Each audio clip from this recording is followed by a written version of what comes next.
अस्सलाम वालेकुम जी, आपको आज के प्रोग्राम में बहुत बहुत खुशामदीद कहते हैं। मैं हूँ शिफा यूसुफ सईद और मैं हूँ वैस मंगलवाला। मेरी तरफ से भी आप सबको अस्सलाम वालेकुम। खुदा का शुक्र है कि उसने हमें आज की सुबह देखना नसीब फरमाई। और आपको याद होगा कि इस प्रोग्राम का नाम क्या है? वो तो हम बाद में बताएंगे। पाकिस्तान मॉर्निंग का स्लोगन क्या है? स्लोगन हाँ। हमारा जो जुमला है, पैटेंट जुमला, वो क्या है? वो सुबह जानदार तो लाइव शानदार। तो आज सुबह को जानदार और लाइफ को शानदार बनाने के लिए एक बड़ी जबरदस्त हस्ती का जिक्र कर लेते हैं सुबह ही सुबह। बिल्कुल, सूफियाना कलाम में उनका कोई सानी नहीं है। क्वीन ऑफ सूफी म्यूजिक कहते हैं आरफाना उनको। म्यूजिक अगर हम उनको कहें, या क्वीन ऑफ सूफी म्यूजिक, बिल्कुल उसमें undoubted king of queen of undisputed Sufi music, बिल्कुल। और वो है जी आबदा परवीन साहिबा। आबदा परवीन साहिबा। अच्छा, अब आबदा परवीन साहिबा की आज है सालगिरह जी। वो 1954 में पैदा हुई थी। 20 फरवरी का वो दिन था और आज 2024 में आज ही के दिन उनकी सालगिरह वो माशाल्लाह 70 साल की हो, माशाल्लाह 70 years। और आज भी मतलब हम अक्सर सोचते हैं ना कि भाई उम्र बढ़ती है तो इंसान की बहुत सारी चीजें ढल जाती हैं, आवाज। लेकिन अगर हम आवाज की बात करें तो आबदा साहिबा की आवाज ऐसी है कि जो आज भी उतना ही जादू जगाती है लोगों के जहनों पर, उसी तरह नक्श होते हैं दिलों पर कि जैसे आज से शायद 20-25 साल पहले। और एक उनका कलाम जो उन्होंने पढ़ा वो ऐसा है कि जो सब लोगों के दिल पर नक्श है। मैं नारा मस्ताना, फिर उसके अलावा संग हर शख्स ने हाथों में उठा रखा है, मस्त कलंदर, माहियार दी घड़ोली, और क्या क्या एक चीज़ है। फिर उसके अलावा अभी कोक स्टूडियो में जो सबसे फेवरेट मुझे लगा था तू झूम, वो जो नसीबुल लाल के साथ उन्होंने गाया था। एक चीज़ उनकी जो है वो कमाल है। अली भाई, आपने जो है वो आबदा परवीन को सुना? आबदा परवीन को जिसने नहीं सुना, मेरा ख्याल है उसे मौसीकी का या ये चीज़ का पता ही नहीं है। ये जुमला ही चाहिए था हमें भाई, बिल्कुल यही जुमला चाहिए। तो था। आपके इस सवाल पे अब आपके साथ क्या सलूक बनता है फिर? पूछ लेना फर्ज है भाई, पूछना तो बनता है। इस किस्म का सवाल कोई जहन में आए ही क्यों? सहाफ़ी का काम होता है सवाल करना। साहिबा को ना सुनाओ। सहाफ़ी का काम होता है सवाल करना। सहाफ़ी का बस क्या ही काम होता है नाज़रीन। मैं तो खैर इस पे कोई वो नहीं कमेंट करूंगी। आप जो है ना, आपको कहना चाहते सहाफ़ी, यूं मुझे देखते हो ऊपर से नीचे देखते तुम मॉर्निंग शो करते हो, तुम सहाफ़ी नहीं हो। ये शाम वाले लोग हमारे बारे में कहते हैं। ये बिल्कुल शाम वाले जो हजरात और खवातीन हैं वो हमारे बारे में ऐसा सोचते हैं। कहते तो नहीं है लेकिन जरूर फिलहाल उनकी सोच को छोड़ते हैं।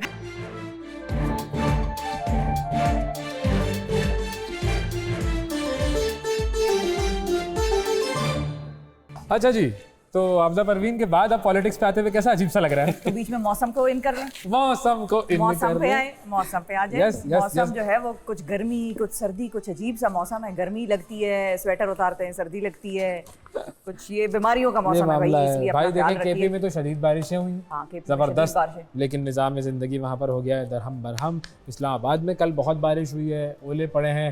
यहाँ पर कल मौसम बड़ा शानदार था, बड़ा ही कमाल मौसम था कल। हवाएं चल रही थी, वो जो फ्रेश ब्रीज होती है वो बड़े अरसे बाद हमें महसूस हुई। और बादलों की चादर ओढ़ी हुई थी आसमान में, कुछ इस तरह का मामला था। आज जो है वो कुछ गर्मी की कैफियत है लाहौर में, मगर मौसम का सिलसिला ऐसा है कि जी बर्फबारियां जारी हैं। मालम जब्बा में तूफान के बाइस खंबे गिर गए और बारिश के बाइस हादसात में 4 अफराद जाँ बहक भी हुए हैं। तो ये बड़ी शदीद जो है वो अफसोसनाक खबर है। फिर कालाम कमराट दीरबाला में शदीद बर्फबारी हुई है और आज जो है हमारी उसको और सड़कों को खुला रखने के लिए पाक फौज और इंतजामिया जो है वो मुतहरिक हो गए हैं। अच्छा, आज भी कई इलाकों में बारिश जो है वो मुतवक्के है, जिसमें इस्लामाबाद और पिंडी जो है वो सरफहरिस्त हैं, गुजरात, सरगोदा, मुजफ्फराबाद भी। तो ये हो गया जी मौसम। अब आ जाए पॉलिटिकल मौसम पर। जी अली, अच्छी लग रही है, एक भी थोड़ा सा इधर हो। Good, like it. आप भी अच्छे लग रहे हैं, इसीलिए कहा था। ये वो क्या है, अंजुमन-ए-सताइश बाहमी जी। आप मेरी करें, मैं आपकी तारीफ करूं। और क्या भाई। अच्छा जी, पॉलिटिकली बताएं भाई क्या हो रहा है। सबसे पहली तो चीज़ है कि IMF के हवाले से एक खबर सामने आई है। अगर उसकी बात से पहले आपको ये बता दें कि जो मुज़ाकरात हैं पावर शेयरिंग के ऊपर, वो उसमें डेडलॉक नजर आ रहा है। डेडलॉक आ गया, कल तक तो मामलात सारे सुलझ हुए थे। 5 दौर हो चुके हैं पीपल्स पार्टी नून लीग के मुलाकातों के, लेकिन अभी तक जो पावर शेयरिंग का मामला है उस पर कोई सेटलमेंट नहीं हो रही। ये वो वाला पता है कौन सी कैफियत है हमारी जिंदगियों में? ये कैफियत आती है, हर एक की जिंदगी में आती है। बताएं कौन सा रिश्ता ना हो रहा? नहीं, रिश्ता जब हो जाता है ना तो हक महर पे बहस होती है। ये वो बिल्कुल आपने कहा, हक महर पे बहस चल रही है और आज छठा छठा दौर होगा और पावर शेयरिंग के ऊपर जो है वो अब बातचीत तो होगी। वो नवाज शरीफ साहब तो पहुंच गए मरी, वो मरी पहुंच गए हैं। और और जरदारी एक साहब हफ्ते की तक उनकी उम्मीद ये है कि वो मरी में क़याम करेंगे और जरदारी साहब से मुलाकात का मुलाकात भी सिलसिला होगी। और भी जो है। पीपल्स पार्टी की जो राब्ता कमेटी है वो उसने फिर कल बिलावल साहब से, आसिफ साहब से मुलाकात करने के लिए वो गई, लेकिन बस गई, वापस ना आई वो।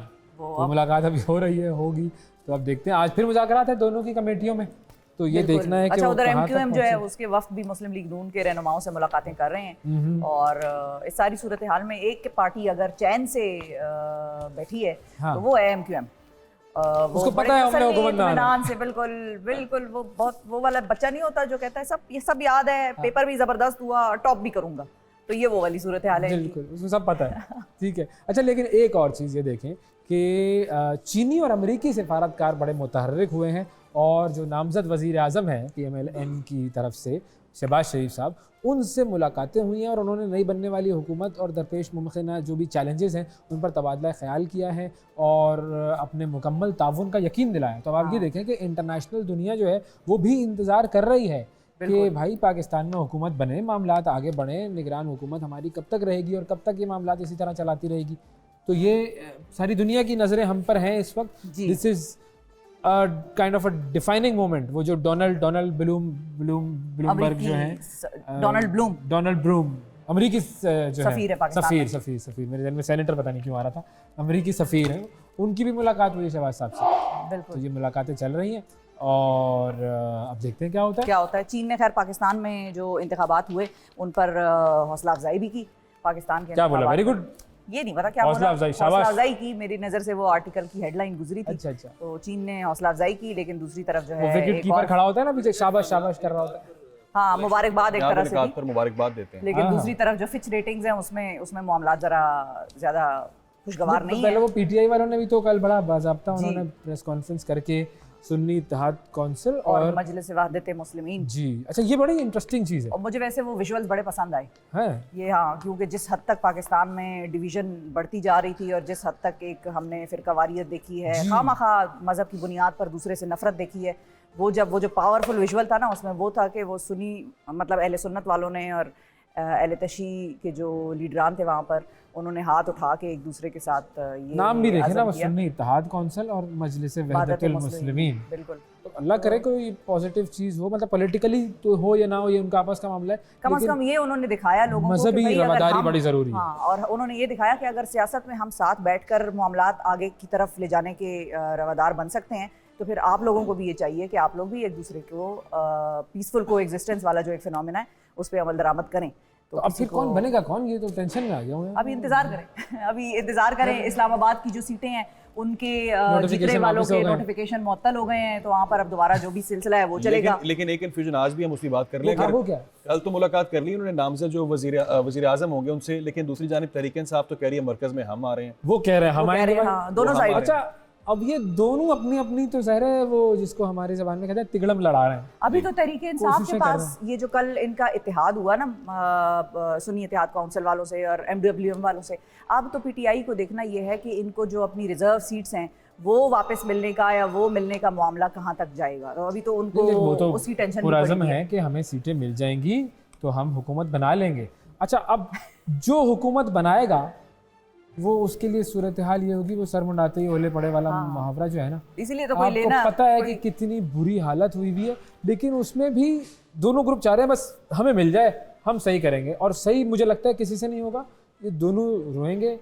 नहीं, वो तो मुश्किल है, वो तो हुकूमत मुश्किल है, मुश्किल है। लेकिन हमें तो बस ये देखना है ना कि लोगों ने वोट किसको डाले, हाँ, वो बना ले। वो तो मैं तो उसकी बात कर रहा हूँ ना कि भाई टेंशन तो बड़ी है और मुआशी तौर पर तो हमारे बड़े संगीन चैलेंजेस जो हैं वो आगे हमारा इंतजार कर रहे हैं। तो फिच ने क्या कहा? हाँ, बिल्कुल, एक मईशत से मुतालिक आलमी रेटिंग एजेंसी है जिन्होंने एक खतरे का इजहार किया, खदशे का इजहार किया। उन्होंने कहा है कि जी जो इस वक्त सियासी अदम इस्तेहकाम चल रहा है पाकिस्तान में, ये पाकिस्तान की जो डील है IMF के साथ उसको खतरे में डाल देगा। और अगर ये डील खतरे में पड़ गई तो फिर जो बात हम कुछ दिन पहले सुन रहे थे, अगर ये डील खतरे में पड़ गई तो मईशत बढ़ गई, ये मईशत बढ़ गई तो ये चल रहा है मामला। डिफॉल्ट का खतरा डिफॉल्ट पड़ेगा। का खतरा जो है वो बढ़ पाकिस्तान जाएगा। को जून 2024 तक 18 अरब डॉलर की अदायगियाँ करनी है, तो अगली हुकूमत के लिए कर्जे का हुसूल भी मुश्किल तरीन एक टास्क है। और पता नहीं वो कौन से, मुझे वैसे ये हमारी सिचुएशन समझ नहीं आती, इधर से कर्जे हमें दो और इधर से हमारी वापस अदायगी लो, हाँ, फिर तो इधर से दो और इधर से लो। हाँ, ये बड़ा इंपॉर्टेंट ये- आपने वैसे पॉइंट रेज किया है, क्योंकि देखिए सूद का मामला ऐसा ही है। सूद का सारा सिस्टम इसी चीज़ पर चलता है कि आपको पैसे दिए जाएंगे और सूद उस पर लिया जाएगा, असल रकम वहीं खड़ी रहेगी, आप सूद अदा करते करते मर जाएंगे, मिट जाएंगे, बर्बाद हो जाएंगे, लेकिन असल रकम वहीं खड़ी रहेगी। ये जो सारे जो पर्सनल सूदी लेन देन वाले मामलात होते हैं ना, जो पहले हम कहते थे कि वो जी बनियों ने ले लिया, और अभी भी हमारे यहाँ पर ये उस तरह की कम्युनिटीज़ बहुत सारी हैं जिनके अंदर ये काम होता है। तो ये इसी तरीके से चलता है कि आपने किसी गरीब आदमी को पैसे दिए, मिसाल के तौर पर 10,000 रुपये दे दिए, अब वो सूद दिए जा रहा है और उसके बाद उसका जो है वो मामला ख़त्म ही नहीं हो रहा, असल वहीं खड़ा हुआ है और सूद चल रहा है।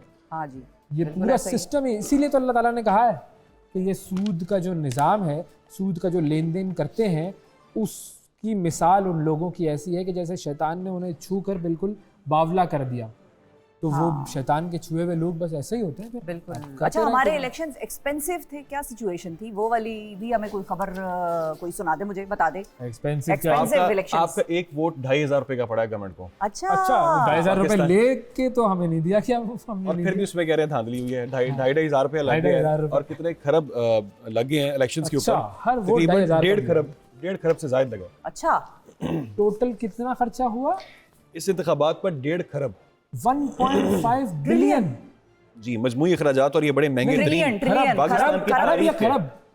जी पाकिस्तान की तारीख के महंगे तरीन इलेक्शंस हैं। सूबाई असम्बलियों के इंतखाबात पर 1.5 खरब से ज्यादा। 1.5 खरब, तो ये तो शुरू में बात है, और 21 अरब दे दो, 21 अरब दे दो, फिर उसके बाद डॉलर का रेट बढ़ गया होगा ना, तो वो वाली सिचुएशन हो गई। 21 अरब से कॉस्ट बढ़ गई क्या? हम तो वो बिल्डिंग बना रहे थे, तो कंस्ट्रक्शन कॉस्ट बढ़ जाती है तो घर महंगा पड़ जाता है। अच्छा कि फिर जिन्होंने वोट नहीं डाले वो 2,500 पे कौन जाया करे यार, उनकी जेब से फिर भी गया है उन्होंने वोट ना डाल के अपने साथ और जुल्म किया है। लेकिन तो बहुत महंगा पड़ा हमें इलेक्शन। हाँ बिल्कुल। तो IMF को ही दे देते हैं यार, छोड़ो यार, निगरान हुकूमत काम तो कर रही है, सही कर रही है, चलो भाई इसी को लगाए रखो और आगे IMF को डील करके उसको बोलो भाई तू ये पैसे ले ले, बाकी माफ़ कर, हमारी जान छोड़ यार, इससे बहुत महंगे पड़े। चलो खैर। तो इसके अलावा एक और बड़ी इंपॉर्टेंट डेवलपमेंट है, वो है सेनेट के अंदर। हम लोग अक्सर बात करते हैं कि सरेआम फांसी दी जानी चाहिए। हाँ, तो इस पर सेनेट में एक बिल था, वो पेश किया गया और उस बिल को अब मुस्तरद कर दिया गया। उसके हक में तकरीबन 14 वोट उसके फेवर में आए हैं और 24 वोट उसके अगेंस्ट। अच्छा, ये बिल वो बिल है बेसिकली, इसके ऊपर पहले भी बड़ी बहस हो रही थी। ये वो बिल है कि जो मुल्जिमान रेप के हैं, उनको, जिन्होंने ख़वातीन के साथ ज़्यादती की, जिन्होंने बच्चों के साथ ज़्यादती की, उन मुल्जिमान को सरेआम फांसी दी जाए। इस हवाले से जो पार्टीज़ थी जिन्होंने इसकी मुखालिफत की, उसमें पीपल्स पार्टी, मुस्लिम लीग और नेशनल पार्टी। अच्छा, जमात इस्लामी और JUI ने कहा कि जी बिल्कुल इनको ये सज़ा मिलनी चाहिए, सरेआम फांसी होनी चाहिए। और PTI जो है वो तकसीम थी, उसके बेशतर सेनेटर्स ने बिल की हिमायत की और इसहाक डार ने बिल की मुखालिफत की। शरी रहमान ने कहा कि सरेआम फांसी से जराइम में कमी नहीं आएगी। अब ये बड़ा एक डिटेल डिस्कशन मांगता है ये टॉपिक, क्योंकि देखें इस्लामी कवानीन तो यही कहते हैं कि भाई जान के बदले जान, और रेप से बदतर जुर्म क्या हो सकता है।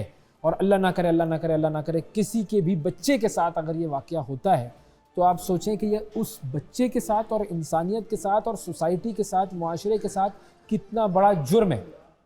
लेकिन हम अभी भी ये कह रहे हैं कि नहीं, हम उसको मारेंगे नहीं, हम उसको पालेंगे। जो इससे मुतासर हुआ इस मामले से, वो तो डेफिनेटली मुतालिबा करेगा कि आप उसको सरेआम चौक पे फांसी दें, उसको निशान इबरत बनाया जाए।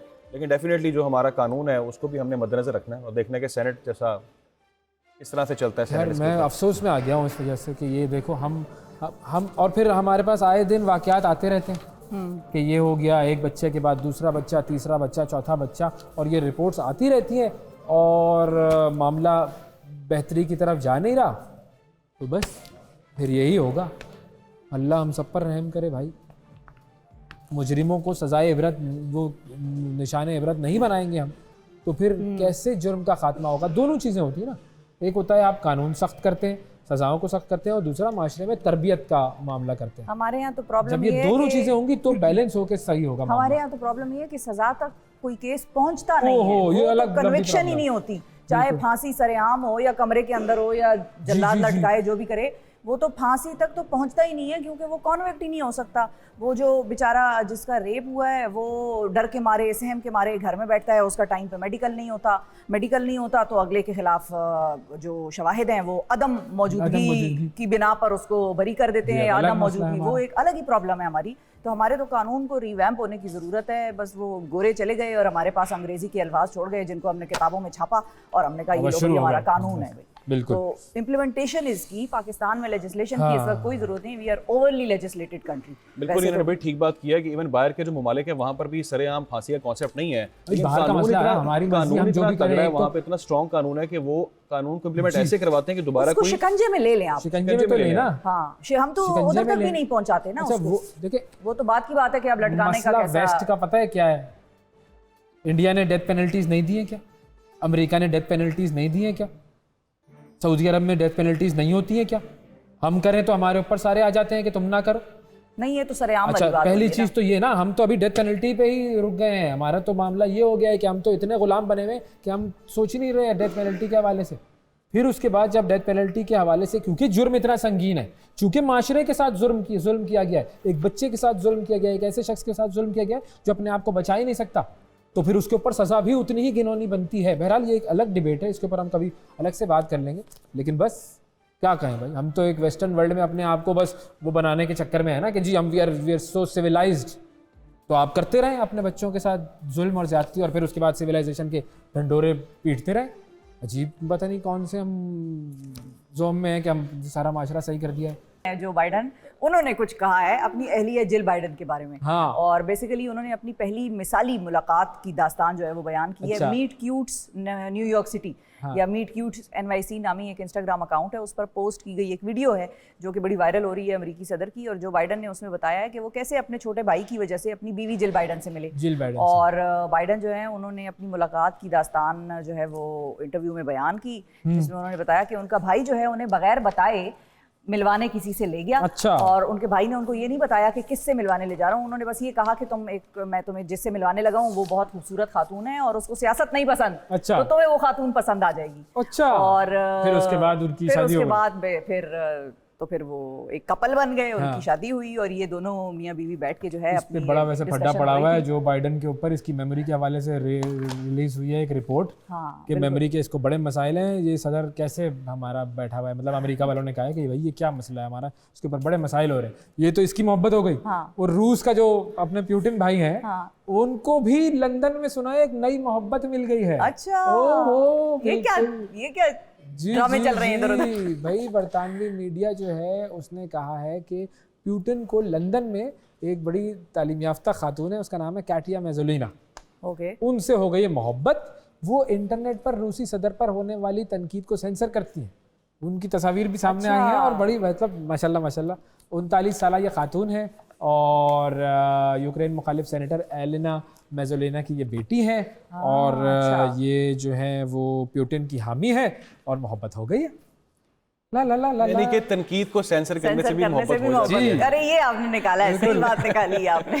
तनकीद तो होती है ना, वो आप है तो कोई तनकीद नहीं करता वैसा। मैं ढूंढ रहा हूँ अब कोई करे तनकीद और कोई सेंसर करने वाला। वाह वाह वाह भाई, ये अच्छा है, पसंद आया मुझे तो, गुड। अच्छा, चूंकि मोहब्बत की बात हो रही है तो कुछ शायरी की बात हो जाए। लेकिन शायरी की बात के लिए हमें ब्रेक पर जाना है। बिल्कुल। और ब्रेक से जब वापस आएंगे तो आपकी मुलाकात कराएंगे पाकिस्तान के एक बड़े मारूफ शायर से। कौन से शायर बता दें, मेरा ख्याल है लोगों को बता दें। जॉन एलिया से मुलाकात करवाएंगे, उनसे शायरी सुनेंगे। जॉन एलिया हमारे साथ मौजूद होंगे। मिलते हैं एक छोटे से ब्रेक के बाद। ये है पाकिस्तान मॉर्निंग्स।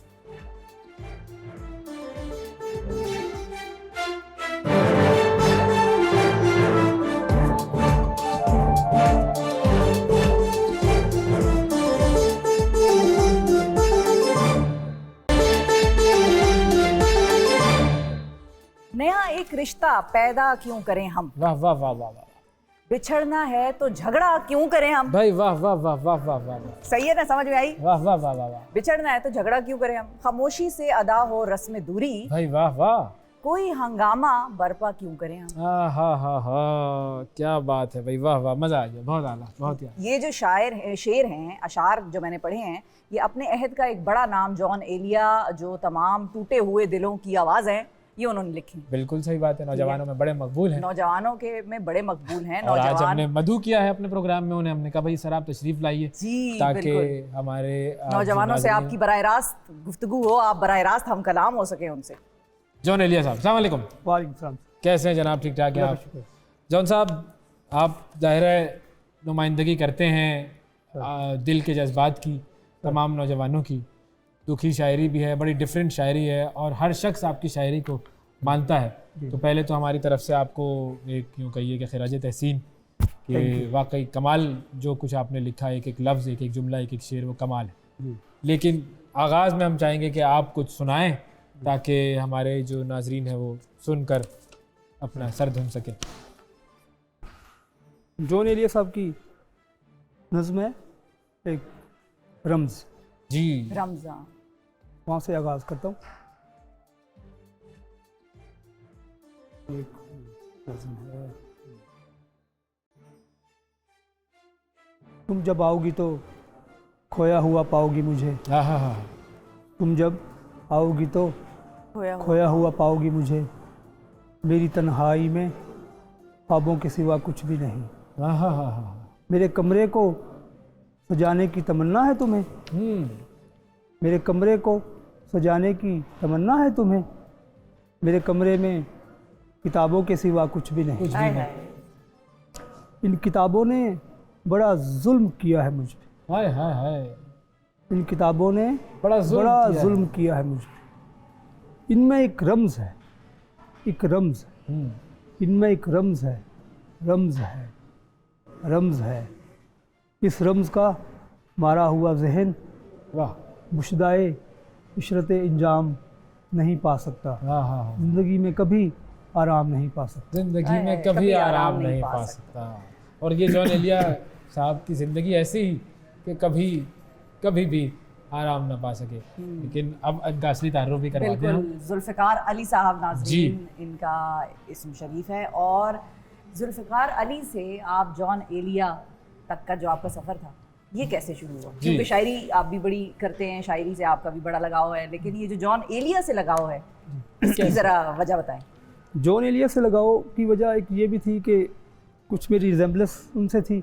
हाँ, तो मुझे लोग आते जाते रुकते हुए पूछते थे, सर आपकी जॉन एलिया से बड़ी रिजेम्बलेंस है, आपके साथ एक तस्वीर ले लो, तस्वीर खिंचवा लें। हाँ, तस्वीर खिंचवा लो।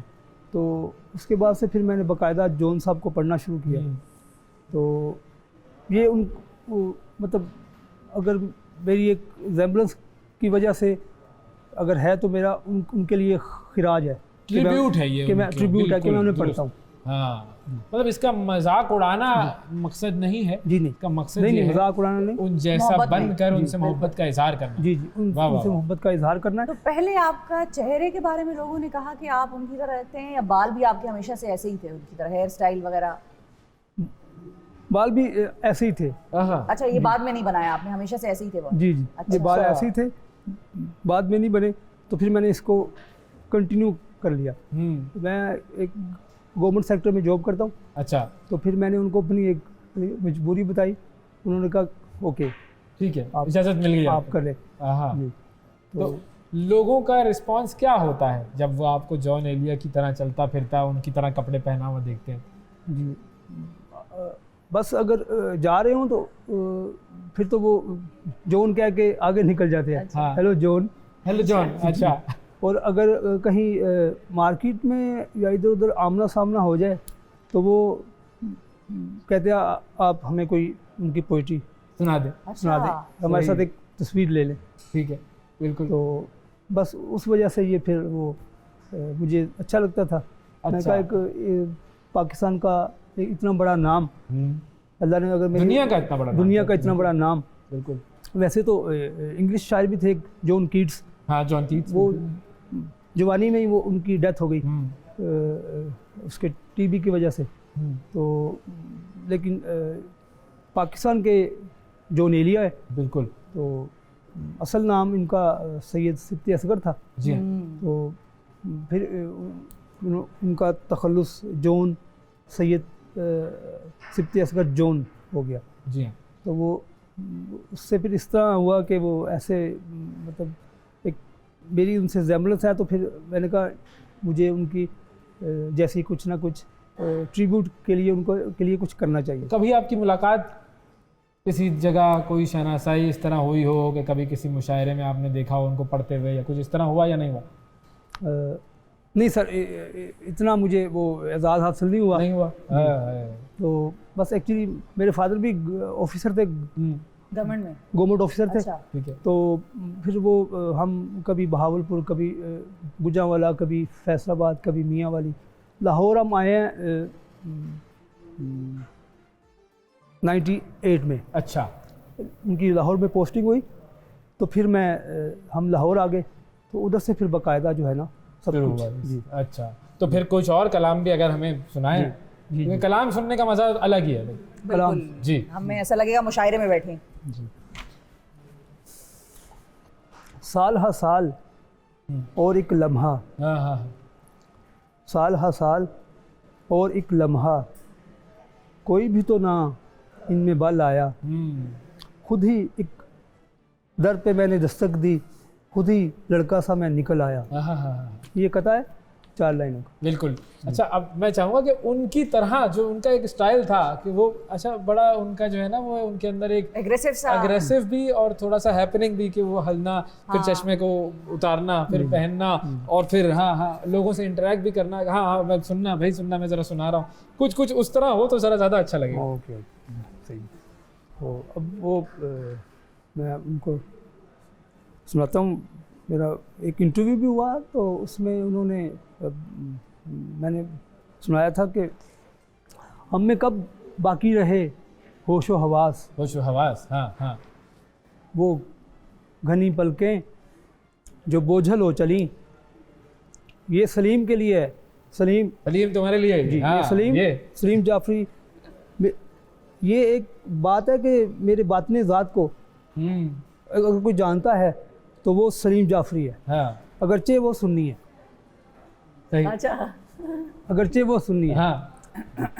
तो हम में कब बाकी रहे होशो हवास, वो घनी पलकें जो बोझल हो चली।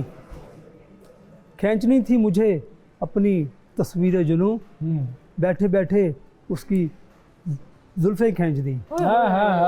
भाई वाह, बैठे बैठे उसकी जुल्फें खींच ली। वाह, क्या बात है जी। बहुत शुक्रिया जी जुल्फिकार साहब, आप तशरीफ लाए हमारे प्रोग्राम में। जॉन एलिया साहब की आपने याद ताज़ा की, और इसी तरह आप अपने चेहरे से और अपने अंदाज से उनकी याद ताज़ा करते रहे। थैंक यू जी, थैंक यू, बहुत शुक्रिया। नाज़रीन, वक्फा लेते हैं, वक्फे के बाद दोबारा हाजिर होंगे, हमारे साथ रहिएगा। ये है पाकिस्तान मॉर्निंग्स।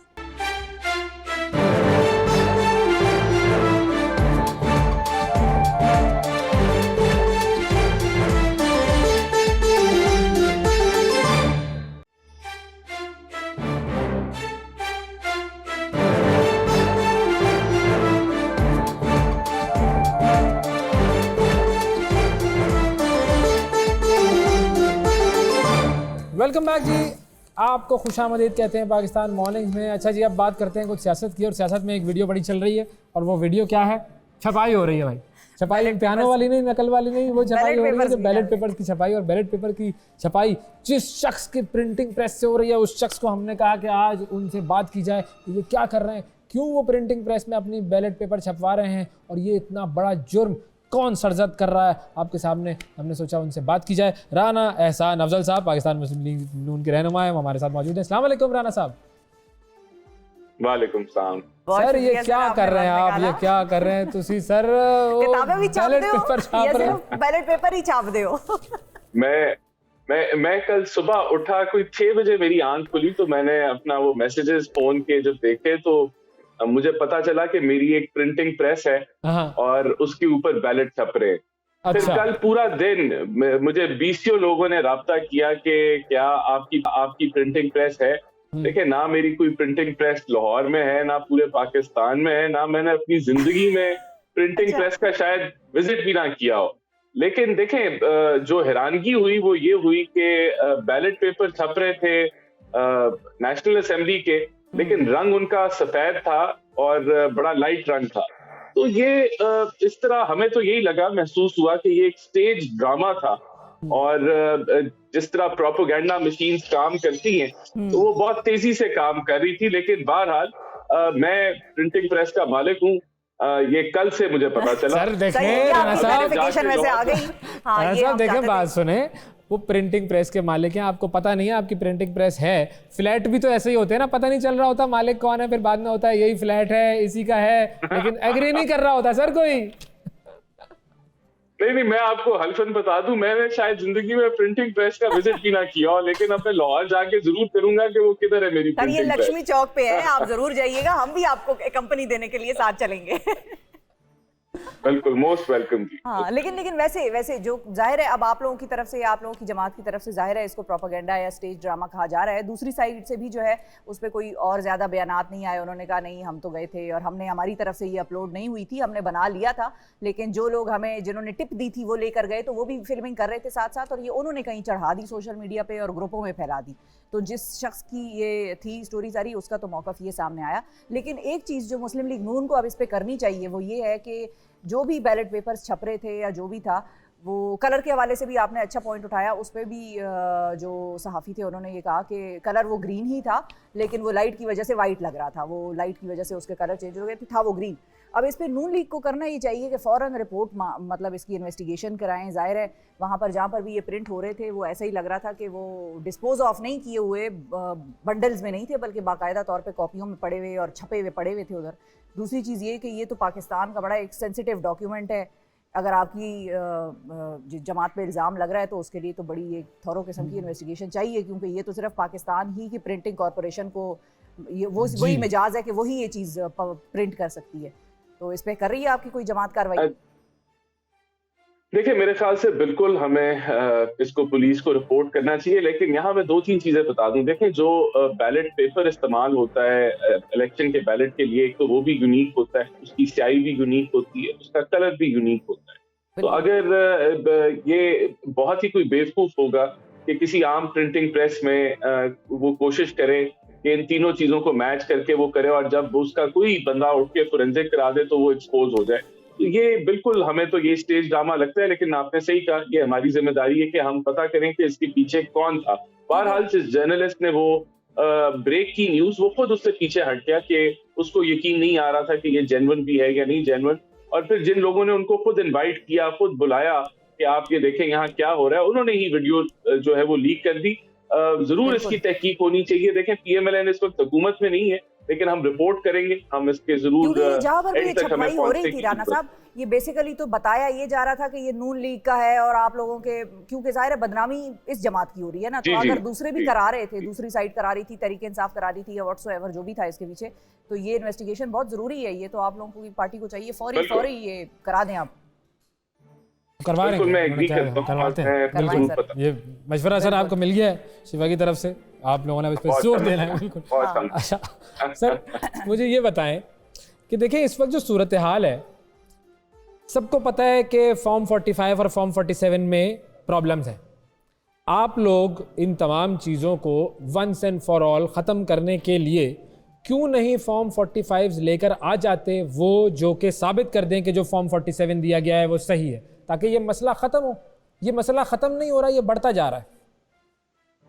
देखें, बात ये है कि अगर मैं फॉर्म 45 लेके, या कोई हमारा कैंडिडेट फॉर्म 45 लेके टॉक शो में आ जाए और वो कहे कि ये मेरे फॉर्म 45 है, या मीडिया के पास आ जाए, तो दूसरी जमात कहेगी ये जाली फॉर्म 45। यानी दोनों लेकर आए, एक साथ लेकर आए। इस चीज का, जी मैं वही कह रहा हूँ, अगर दोनों एक साथ भी ले आए तो फिर अगला स्टेप ये होगा जी इसके वाले ठीक नहीं है, मेरे वाले ठीक। ये हल कहाँ निकलना है? ये मीडिया के सामने निकल, या आप इंटरनेशनल मीडिया को जब दावत देते हैं और पाकिस्तान की साख खराब करते हैं, क्या उन्होंने फैसला करना? क्या ये फैसला जो है अदालतों में या इलेक्शन ट्रिब्यूनल में नहीं होना? तो जब फैसला वही होना है तो वहां जोर लगाएं। और हम देखें, अभी कल या परसों जो है वो इस्लामाबाद हाई कोर्ट ने कलादम कर दिए नोटिफिकेशन जो हैं इस्लामाबाद की सीट के, तो अदालतें अपना काम कर रही हैं। तो let the legal due course happen. यानी कि कौन, हम तो कह ही नहीं रहे कि इलेक्शन ट्रिब्यूनल को अपना काम नहीं करना चाहिए, अदालतों को अपना काम नहीं करना चाहिए। हम तो खुद मतलूब हैं कि बिल्कुल इस मामले को इलेक्शन कमीशन हल करे और इन मामलात को जो है वो एंड करे, क्योंकि बहुत प्रोपेगेंडा हो रहा है। प्रोपेगेंडा मशीन जो है वो भरपूर के हो सकता है धांधली हुई हो, प्रोपेगेंडा मशीन की बात तो एक तरफ, लेकिन बहुत सारे सहाफ़ी, बहुत सारे लोग, सबको पता है कि बहुत सारी प्रॉब्लम्स हैं। ऐसा तो नहीं हो सकता कि हम कहें कि भाई प्रॉब्लम है ही नहीं। आप लोग खुद भी तो इन प्रॉब्लम्स पर आवाज़ उठा रहे हैं ना, तो सिर्फ प्रोपेगेंडा नहीं, एक्चुअल प्रॉब्लम भी है। नहीं, लेकिन प्रॉब्लम हल कहाँ होना है? हाँ, प्रॉब्लम तो हल इंटरनेशनल मीडिया के सामने नहीं होना, प्रॉब्लम का हल इलेक्शन ट्रिब्यूनल में होना है, जहां वो तहकीक करते हैं। यही तहकीक तो वो करते हैं। वो फॉर्म 45 को बुला के देखते हैं, वो आरओ को बुलाते हैं, वो दूसरी साइड की बात सुनते हैं। अब अपना वकील जो है अपना मौक़िफ़ पेश करता है, वो फोरम है जिसने फैसला करना है, और कोई फोरम नहीं है। अगर वहां से इंसाफ नहीं मिलता तो फिर अदालतें। आपकी नजर में ये इलेक्शंस कितने क्रेडिबल थे?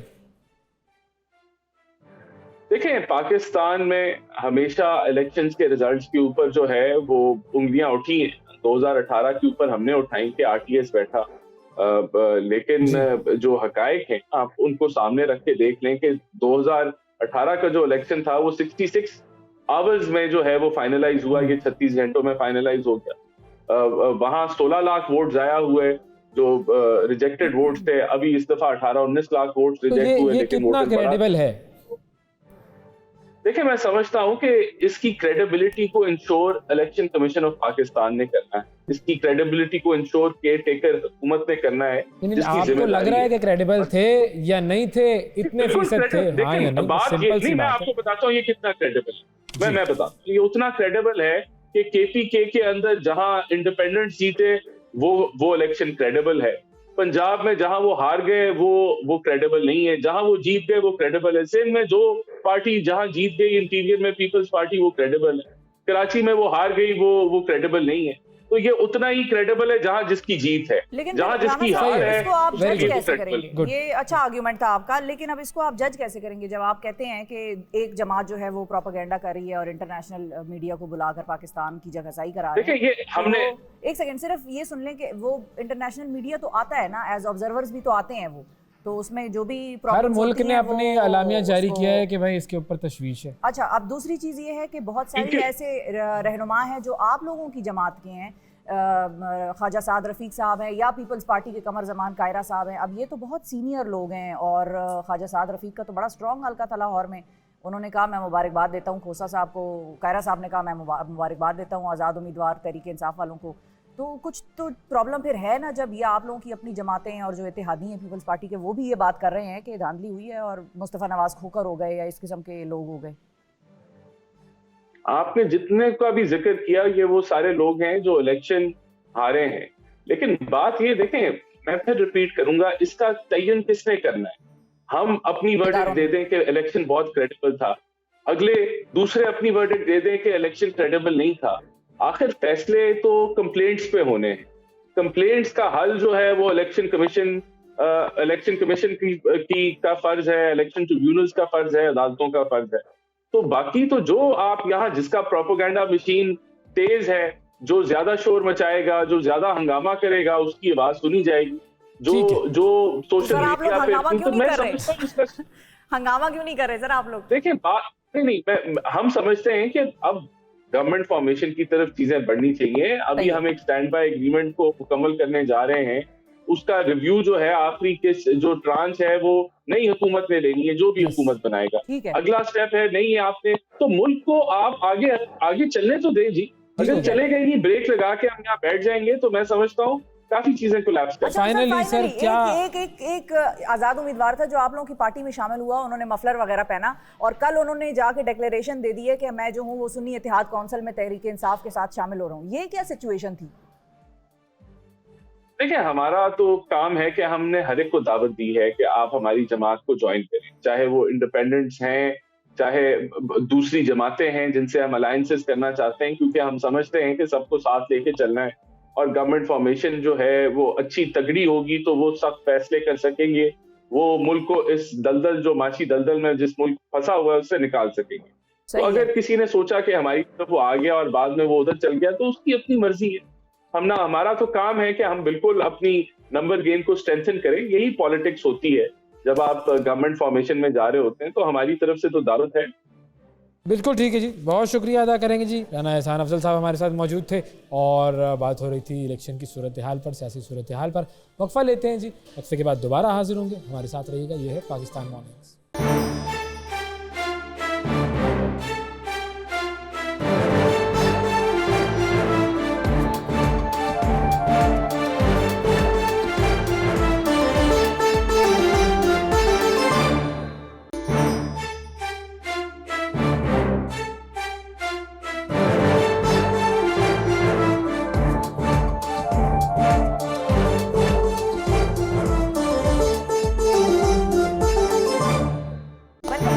Welcome back. अब आपकी मुलाकात कराते हैं एक ऐसी पर्सनैलिटी से जो ज़िंदगी में प्लान गोल माइंड में कुछ और लेकर निकला, फिर दरमियान में वो कहीं और पहुंचा और अब वो बन कुछ और गए।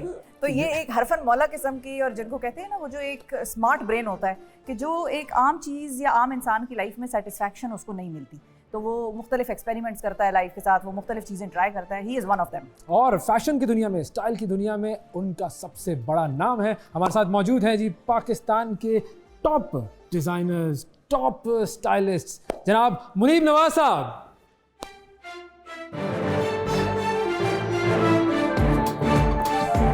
The man himself, style icon. क्या बात, कैसे? अस्सलाम वालेकुम। अल्हम्दुलिल्लाह बिल्कुल ठीक ठाक, और यू लुक मतलब फिट। थैंक यू प्लीज जनाब। और खासे फिट। बस शॉक माशाल्लाह माशाल्लाह। Great too by the way. Thank you always in person finally. हाँ, इट्स बीन अ व्हाइल। हाँ, काफी है। बिल्कुल। हमारा जो प्रोग्राम है उसका स्लोगन है एक पाकिस्तान मॉर्निंग्स, सुबह जानदार तो लाइफ शानदार।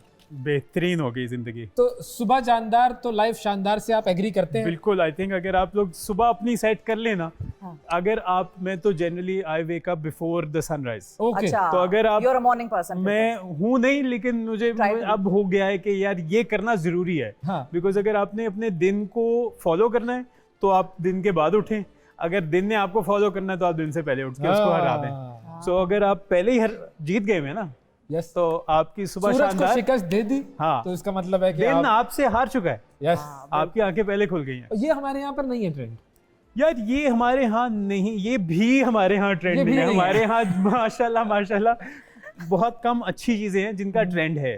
तो आई थिंक कि आहिस्ता आहिस्ता अल्लाह करे कि आप लोगों की इंफॉर्मेशन के थ्रू लोगों को शायद ये समझ आ जाए कि एक शो के बाद एक बंदा अगर जल्दी जागना शुरू हो जाए तो और उसकी एक मॉर्निंग शानदार होना शुरू हो जाए, तो 30 करोड़ या 25 करोड़ जो स्टोरियां हैं ना, वो स्लोली स्लोली बेहतर ही होंगी। लेकिन आपकी स्टोरी क्या है? आपकी स्टोरी बड़ी मुनफरद और बड़ी, जिसको कहते हैं ना, उसमें बड़े मोड़ आए हैं। कभी आप राइट मुड़ते हैं, कभी लेफ्ट मुड़ते हैं, कभी सीधा जाते हैं। क्या प्लान क्या था लाइफ का? Because you wanted to be a doctor, जितना हमने रिसर्च की, you wanted to be a doctor, फिर you ended up being computer specialist। हाँ जी। फिर अब आखिर में you have decided कि भाई I'll have my own brand, और मैं मर्दों को अच्छे अच्छे कपड़े पहनाऊंगा, और बीच में जापानीज रेस्टोरेंट भी था। हाँ, सारी चीज़ों का शौक एक एक ब्रॉड स्पेक्ट्रम अच्छी जिंदगी का था, कि सुकून से अच्छी जिंदगी जी भी लें और दूसरों को भी बता सकें कि आप भी जी सकते हैं। बिकॉज कुछ चीज़ें ऊपर नीचे होती हैं ज़िंदगी में, जब आपको झटके लगते हैं, आप धक्के खाते हो, आप ज़मीन पे बैठते हो, आपको लगता है कि यार पूरी दुनिया ना मेरे खिलाफ हो गई है। हाँ। और उस वक्त आपका माइंडसेट क्या होता है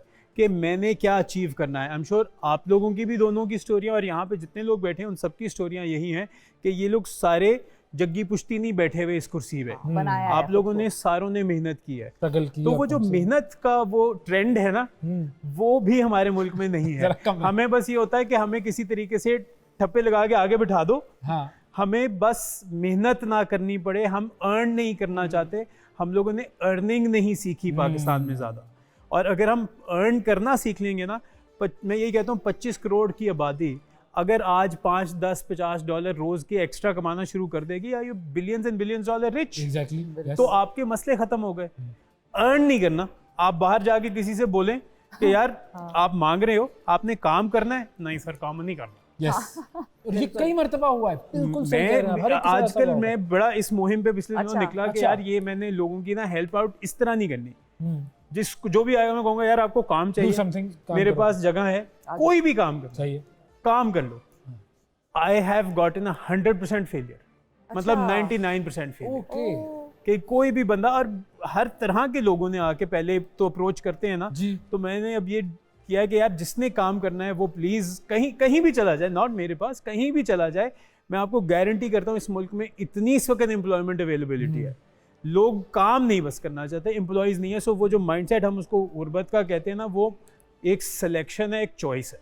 ना वेकिंग का ट्रेंड है, ना लर्निंग का ट्रेंड है, ना अर्निंग का ट्रेंड है, ना वर्किंग का ट्रेंड है। बिल्कुल माशाल्लाह। फिर हम ट्रेंड सेटर तो कैसे हम बने? यहीं पे इसीलिए बैठे हुए हैं ना कि बेसिकली मैं तो अपने आप को वही कहता हूँ कि यार वो अन्नों में काना राजा टाइप सिचुएशन ही है कि इतना चले अल्लाह ने शुक्र करा दिया कि मैं थोड़ी बहुत मेहनत कर लेता हूँ। बट आई थिंक दुनिया में आप बाहर जाते हो, आप देखते हो लोग सुबह 5 बजे जिम के अंदर भरे हुए होते हैं। बिल्कुल, मतलब पीक टाइम होता है सुबह 5 से 7 अच्छा, मैं बजे। आपको इंटरेस्टिंग चीज बताऊं कि वहाँ पे सारा टाइम ही पीक टाइम होता है, क्योंकि उनकी तो शिफ्ट्स वाली जॉब बहुत ज्यादा आम है, तो वो कोई शाम को लगा हुआ है, कोई सुबह लगा हुआ है, कोई दोपहर को लगा हुआ है, तो वो काफी आपको शायद कोई ऐसा टाइम होता है जो रात को 12 बजे के बाद वाला होता है, जिसमें वो जिम्स जो है ये आप अपनी जरा इसकी तो बताएं ना, आपके डोले शोले आजकल इंस्टाग्राम पे बहुत ज्यादा नजर आ रहे हैं, शर्टलेस तस्वीरें नजर आ रही हैं, ये क्या हो रहा है माशरे में? यार मैंने कहा बूढ़े होने से पहले बंदा आखिरी झटका मार ले, तो मैं शौक चढ़ गया था। अच्छा। मैं पहले क्रॉसफिट करता था, उसके अलावा फिर जब मुझे ये वाला शौक चढ़ा, मैंने कहा इसको आगे परस्यू करते हैं।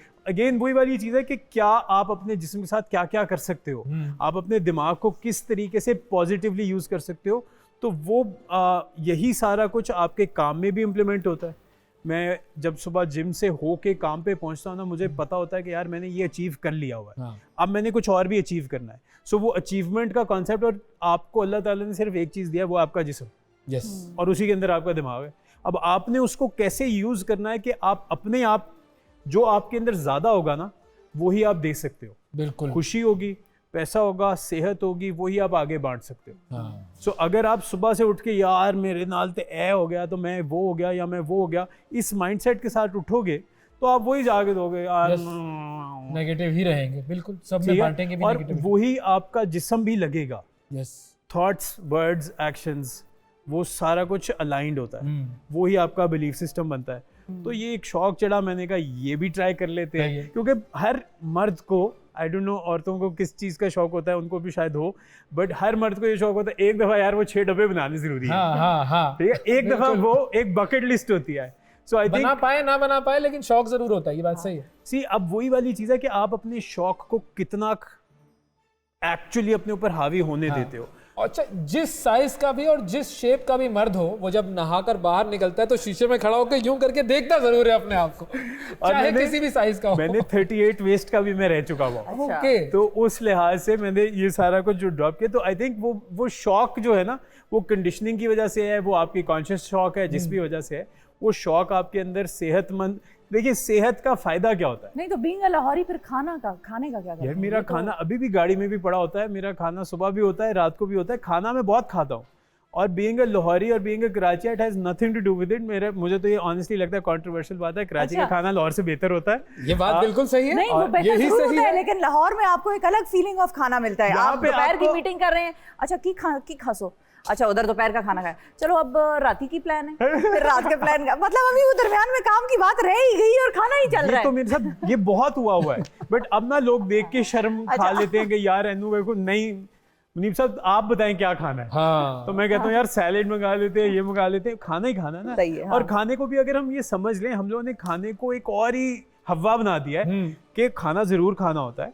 खाने के 2 फंक्शनैलिटीज होती हैं, एक होता है फ्लेवर, एक होता है न्यूट्रिशन। यस, ठीक है, ठीक है। हम फ्लेवर है Flavor 5% जो खाते हैं, जबान पे है, उसके बाद उसने सारा जो आपके जिस्म के अंदर साथ जाना करना है वो न्यूट्रिशन है। यस, ठीक है, हम लोगों ने क्या किया, 95% जबान पे बना दिया और 5% पेट पे बना दिया, जबकि ऑपोजिट है। अगर आप खाना अपने पेट के लिए खाएं, गाड़ी में आप फ्यूल सूंघ के नहीं डालते, वो फ्यूल है भाई, वो आपको जितना डालना है डालें, बट समझ के डालें। हम लोग वही ट्रेंड ही नहीं है, ट्रेंड ही नहीं है, ट्रेंड ही नहीं है। हमारे आज के शो का नाम है ट्रेंड ही नहीं है, सेटिंग शो है भाई ये, बिल्कुल ट्रेंड बनाए। यस, ट्रेंड बनाओ, और सोशल मीडिया ट्रेंड है बस हमारे यहाँ पे, बाकी ट्रेंड कोई नहीं। उसके अंदर भी 40,000 चीजें चल रही होती हैं। वो वही है कि आपने जो ढूंढना शुरू करोगे वो आपको बेइंतहा बेतहाशा मिलता रहेगा। आपने अच्छाइयाँ ढूंढनी है जो कि हम ढूंढते नहीं है। मैं आपको गारंटी करता हूँ, with people like you guys, you do such brilliant positive shows.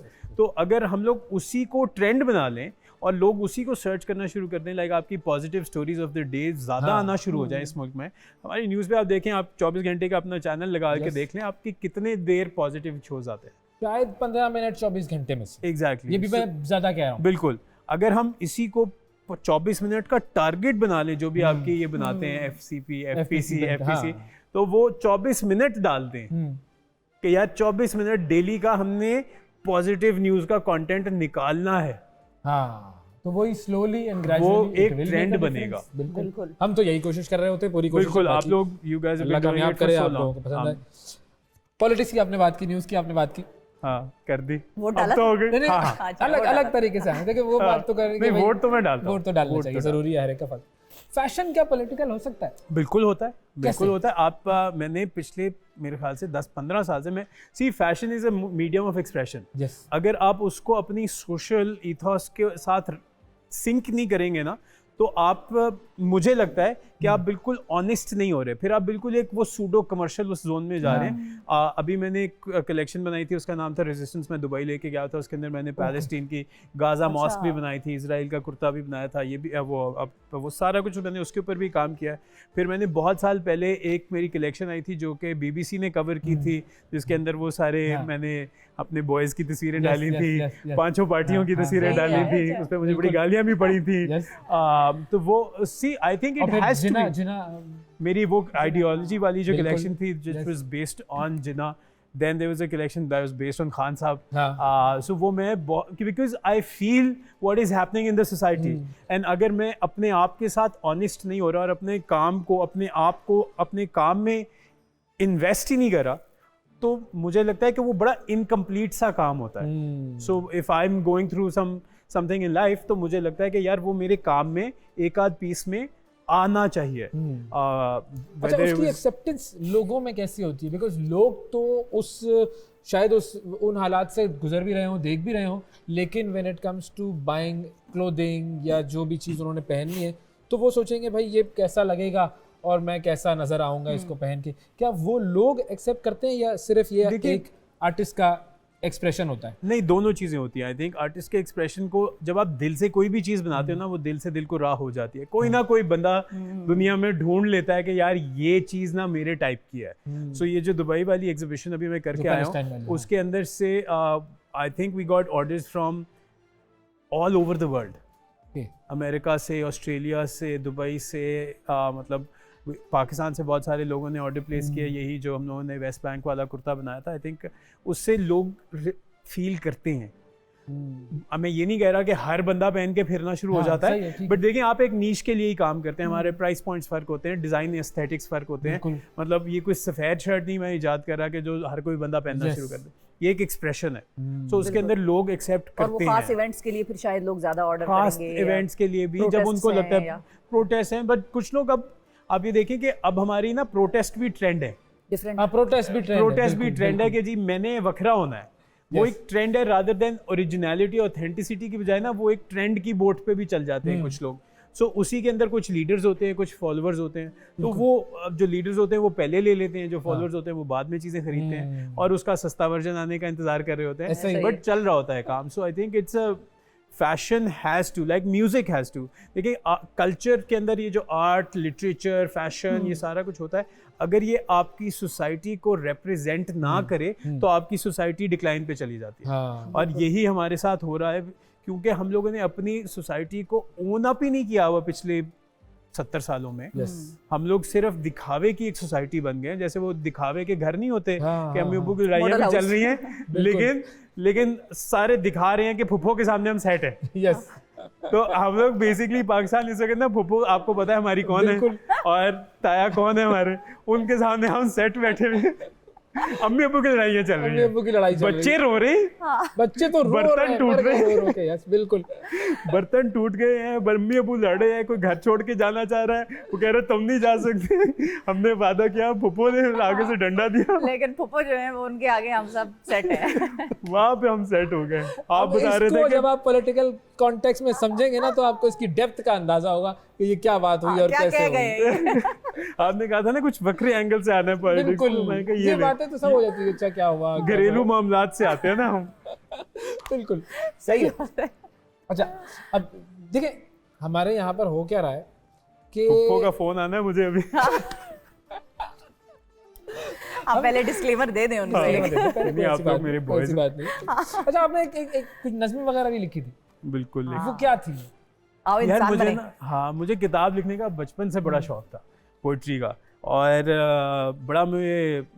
अभी भी लिखता हूँ, मतलब it's been life long dreams है, लें पैशन समझ लें, साइड पे ना ये मेरा काम था कि यार इस काम को कमर्शियल नहीं होने देना, अच्छा। ये बस दिल से ना बस निकाल देना है। सही, दिल तो से कलम तक। हाँ, वो दिल से कलम तक या पेपर तक चली जाए। वो बस कोविड में हुआ ये कि यार मैंने ना एक दिन मैं जिम ही गया हुआ, तो हमारे कुछ फोर्सेस की कोई तस्वीरें आई, एक दो बच्चों ने ना एक बैग पकड़ा हुआ था अपने वालिद साहब की बॉडी का, वहाँ पे जाके ना मेरा वो हो जाता है बस। तो मैं ये सोच रहा था कि इंसान ही है ना हर तरफ, बिल्कुल। हाँ बिल्कुल। और अगर इंसानों को हम सिर्फ ये देख लें कि यार हमारे अंदर क्या सिमिलैरिटीज हैं रादर देन क्या डिफरेंसेस हैं, तो क्या हम वही हरकतें करेंगे एक दूसरे के साथ जो हम कर रहे हैं। यस। अभी तो हम लोग डिवीजन के ऊपर है ना, ट्रेंड हमारा है डिवाइड कर दो। हमारा ट्रेंड अगर यूनाइट कर दो पे आ जाएगा तो फिर कैसी सोसाइटी बनेगी। और वो सोसाइटी सिर्फ पाकिस्तान या गुलबर्ग या MM आलम रोड या लाहौर या कराची नहीं होगी, वो 7 अरब लोग पूरी दुनिया के। बिल्कुल। और मैं ये बात करता हूँ कि देखें इस्लाम का मतलब होता क्या है। इस्लाम का मतलब होता है पीस। यस। सो अगर आप पीस में हैं, आप भी, मैं भी और 7 अरब लोग, जितने भी लोग पीस में हैं, वो फिर मुसलमान हो गए। बिल्कुल। यस। आइडियोलॉजिकली होगा, आइडियोलॉजिकली ना, बिकॉज हम लोग तो एक फिलॉसफी बेस्ड रिलीजन है, हमने तो उसको जो ये बना दिया हुआ है वो तो एक सेपरेट चीज है, but religion wise it's a philosophy.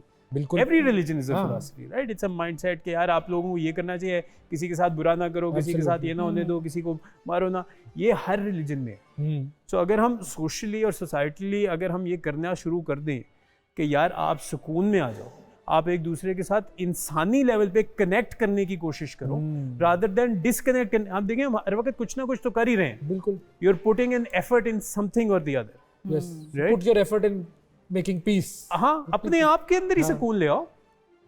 हमें यह है कि मन अपने नू पढ़े ही नहीं, हमारे बड़े बड़े सबने लिख दिया, रूमी ने लिखा, हमारे उसने लिखा, हमारे हर किसी ने यही लिखा है कि यार बाहर जाके जो तुम जाके मत्थे मार रहे हो, तुम 2 मिनट के लिए जरा 2 मिनट के लिए, सिर्फ 2 मिनट अंदर झांको, यहाँ पे फील कर लो। हमारे कुरान में this is book for those who believe in the unseen. Yes. Now what is the unseen?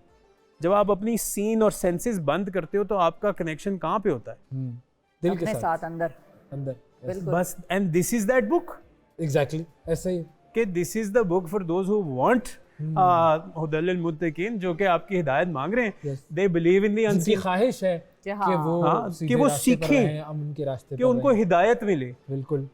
और वो कौन है? वो उसकी अगली 4 लाइनों में लिख दिया कि यार ये वो हैं जो नमाज कायम करते हैं, पढ़ते नहीं है, कायम करते हैं। हाँ, इट्स अ नेक्स्ट लेवल। हाँ, कायम करना है। आप अपने ब्रांड्स को कायम करते हैं, एस्टैब्लिश प्रेयर करते हैं, एस्टैब्लिश ब्रांड करते हैं, एस्टैब्लिश योर शो करते हैं। यस। ठीक है। वो they spend out of your money, out of the money, they are उसके बाद जो तीसरी लाइन मुझे याद नहीं है, बट जो अनसीन पर they believe in the unseen and believed in the what is revealed onto us and before us. ये these are the successful one. ये भी लिखा हुआ है। These are the successful, बाकी सारे भाईजान तुसी साइड पे हो। हाँ, ये क्राइटेरिया बहुत सिंपल है, बहुत आसान है। 5 लाइनें ये सक्सेस है, बाकी लैंड पे लग जाओ। यस। आना ते आ जाओ, नहीं आना तो जाओ, किने जाना मिला तैयार रहो। Basically, so it's a very simple philosophy. ये करो, ये करो, ये करो, ये करो, चिल हो, सब सेट हो जाएगा। चिल करो। बिल्कुल। By the end of it हमने वो नहीं किया, हमारा ट्रेंड ऑपोजिट है, हमें कहीं और ले गए। जो कुछ आपने लिखा था उसकी कुछ लाइनें सुना सकेंगे? बिल्कुल नहीं याद नहीं है। Too early in the morning to remember. सोचा कि ये अगर याद ना हो। नहीं, मैं बिल्कुल ना वो वाला नहीं हूँ। मैं एक दफा लिखता हूँ और मैं उसके बाद कभी नहीं पढ़ा। This was the first time मेरे एक दोस्त ने ये पढ़ा और उसने कहा यार मैंने ये करना है, ओके, मैंने ये करना ही करना है और तुझे ये करना पड़ेगा। मैं कहा तू खुद कर ले। मैं कहा मैंने दे दिया। तो पता नहीं क्या हुआ, हम लोग दोस्त बाहर बैठते थे, मैंने कहा यार ये मैंने कुछ लिखा है। हाँ। वो अली नूर और जुल्फी और इस तरह के मेरे दोस्त म्यूजिशियंस हैं। मैंने कहा नो यू मस्ट।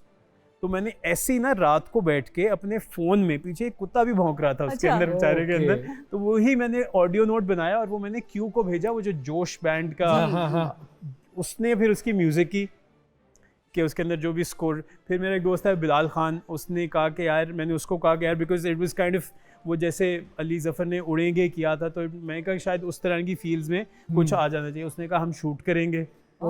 फिर उसने एक और दोस्त को पकड़ा, वो फिर एक मूवमेंट सी छोटी सी दोस्तों ने बना ली। बस फिर ये हम किसी दिन अपने प्रोग्राम पर भी इसको करेंगे जी, जरूर ये ज़रूरी है, ये ज़रूरी है, ताकि हम भी बताएं कि इंसान बनने का ट्रेंड क्या है। बिल्कुल, लेकिन उसको हम बिल्कुल इस डिस्कशन से सेपरेट रखेंगे, उसको एक अलग तरीके से करेंगे, और ताकि वो आपके जहनों में इस डिस्कशन के अलावा वो रच बस जाए और आपको समझ में आए कि क्यों वो इम्पोर्टेंट है। मुनीफ साहब, वैसे तो बहुत सारी बातें करनी है, बहुत सारे सवाल मैंने लिखे हुए थे, बहुत हो गए, जहन में लिखे हुए बहुत हो गया, बहुत हो गया जिम कर बस यार, तुम लोग फ्री हो गए। तो हमारे वक्त की जो किल्लत है ना, बिल्कुल वो हमारे लिए हो जाती है जिल्लत। नहीं बहुत अच्छी बात है, आप लोग जितना टाइम अपना करते हैं बहुत अच्छा करते हैं। सो प्लीज थैंक यू जी, बहुत शुक्रिया, थैंक यू सो बहुत मच, शुक्रिया, आपने वक्त दिया। नाज़रीन, वक्फा लेते हैं, वक्फे के बाद दोबारा मुलाकात करेंगे। ये है पाकिस्तान मॉर्निंग्स।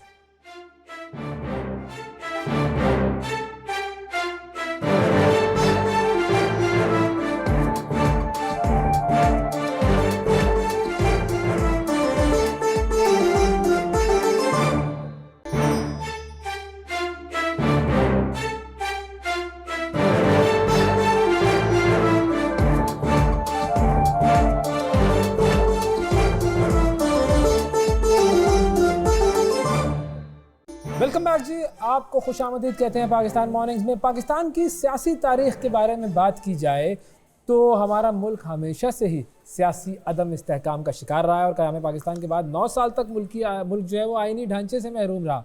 सियासी और मुआशी मुश्किलात हमेशा यहाँ पर रही हैं। सियासी अदम इस्तेहकाम है, बैरूनी कर्ज़े हैं, नाक़िस हुकूमती पॉलिसियाँ हैं, ये तमाम चीज़ें मिल जाती हैं, और इन तमाम चीज़ों की वजह से हम हमेशा से इस तलाश में रहते हैं कि किस तरीके से इस मुल्क के हालात बेहतर किए जाएँ। पाकिस्तान की मारूफ सिफारतकार और माहिर सियासियात डॉक्टर मलिहा लोधी ने एक नई किताब लिखी है जिसका नाम है पाकिस्तान सर्च फॉर स्टेबिलिटी। इसी किताब के बारे में इनसे बात करते हैं। हमारे साथ डॉक्टर मलिहा लोधी मौजूद हैं। अस्सलाम वालेकुम मैम। जी वालेकुम सलाम। डॉक्टर साहिबा, कॉन्ग्रेचुलेशन सबसे पहले तो, और बड़े ही कहते हैं ना अहम मोड़ पर अहम जो टर्न है आपने इस कौम को दिया है आपने कि भाई इलेक्शंस के बाद फ़ौरन आपकी ये किताब आई है पाकिस्तान सर्च फॉर स्टेबिलिटी। सबसे पहले तो इस पे आने से पहले मैं चाहूँगी कि आप लोगों को ये तसल्ली दे दें कि इसमें आपने कोई फार्मूला भी बताया है स्टेबिलिटी का, कुछ बताया है स्टेबिलिटी कैसे आएगी?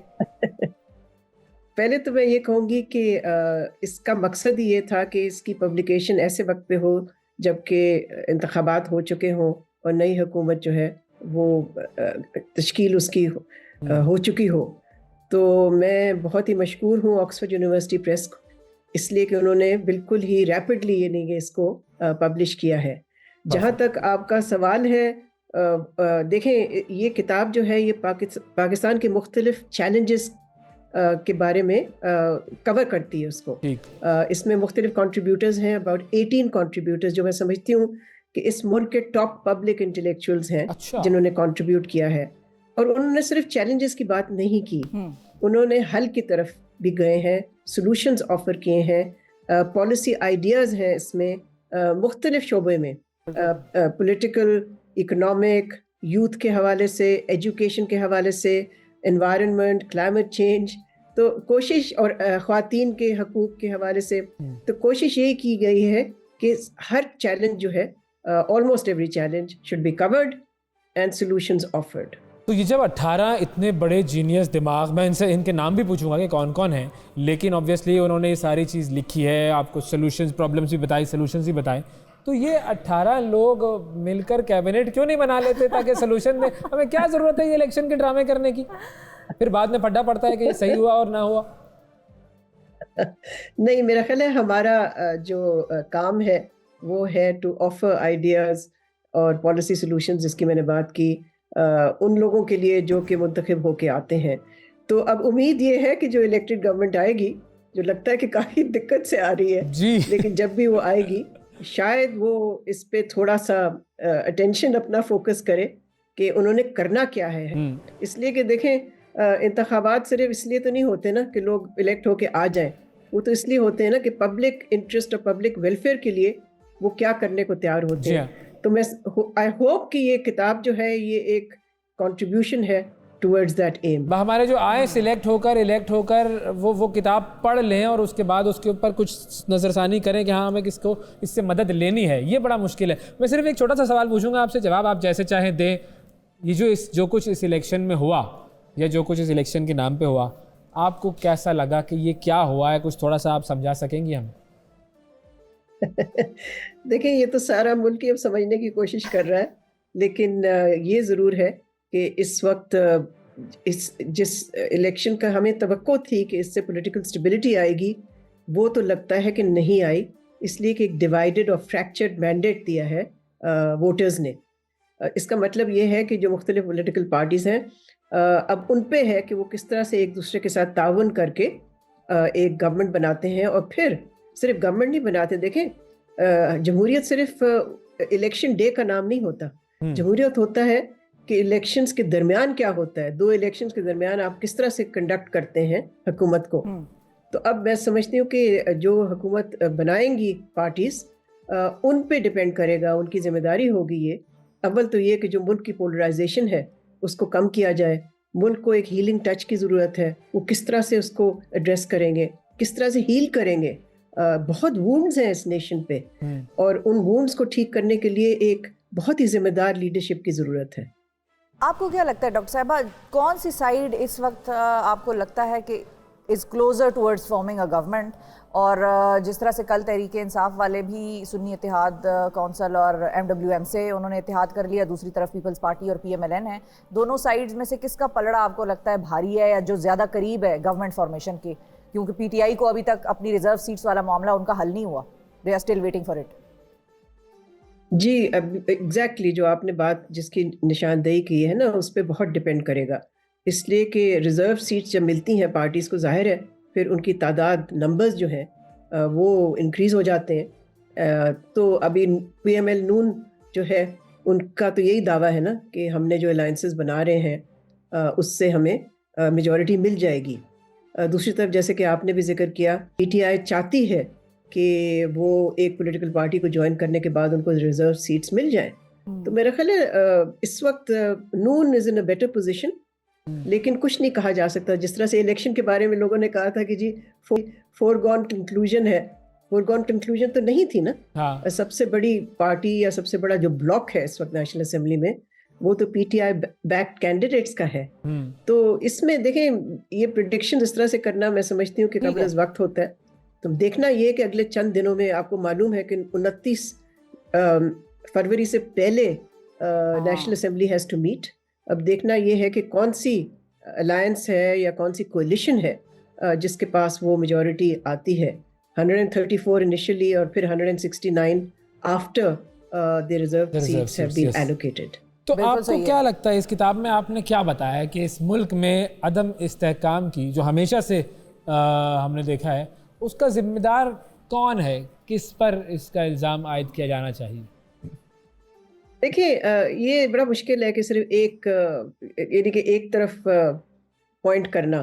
मैं समझती हूँ कि एक कलेक्टिव फेलियर हुआ है, और कलेक्टिव फेलियर गवर्नेंस का हुआ है, और उन डिसरप्शंस का हुआ है कि जो जमहूरियत की प्रोसेस पे आपको मालूम है डिसरप्शंस होती रही हैं।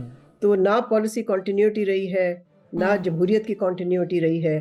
तो जाहिर है इससे फिर पॉलिटिकल स्टेबिलिटी तो नहीं आ सकती।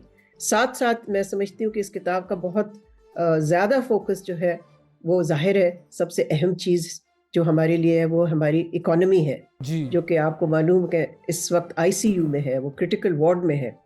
तो इसमें मुख्तलिफ जो प्रोफेशनल्स हैं, और I am very very privileged कि इतने अच्छे पब्लिक इंटेलेक्चुअल जो हमारे हैं उन्होंने कंट्रीब्यूट किया।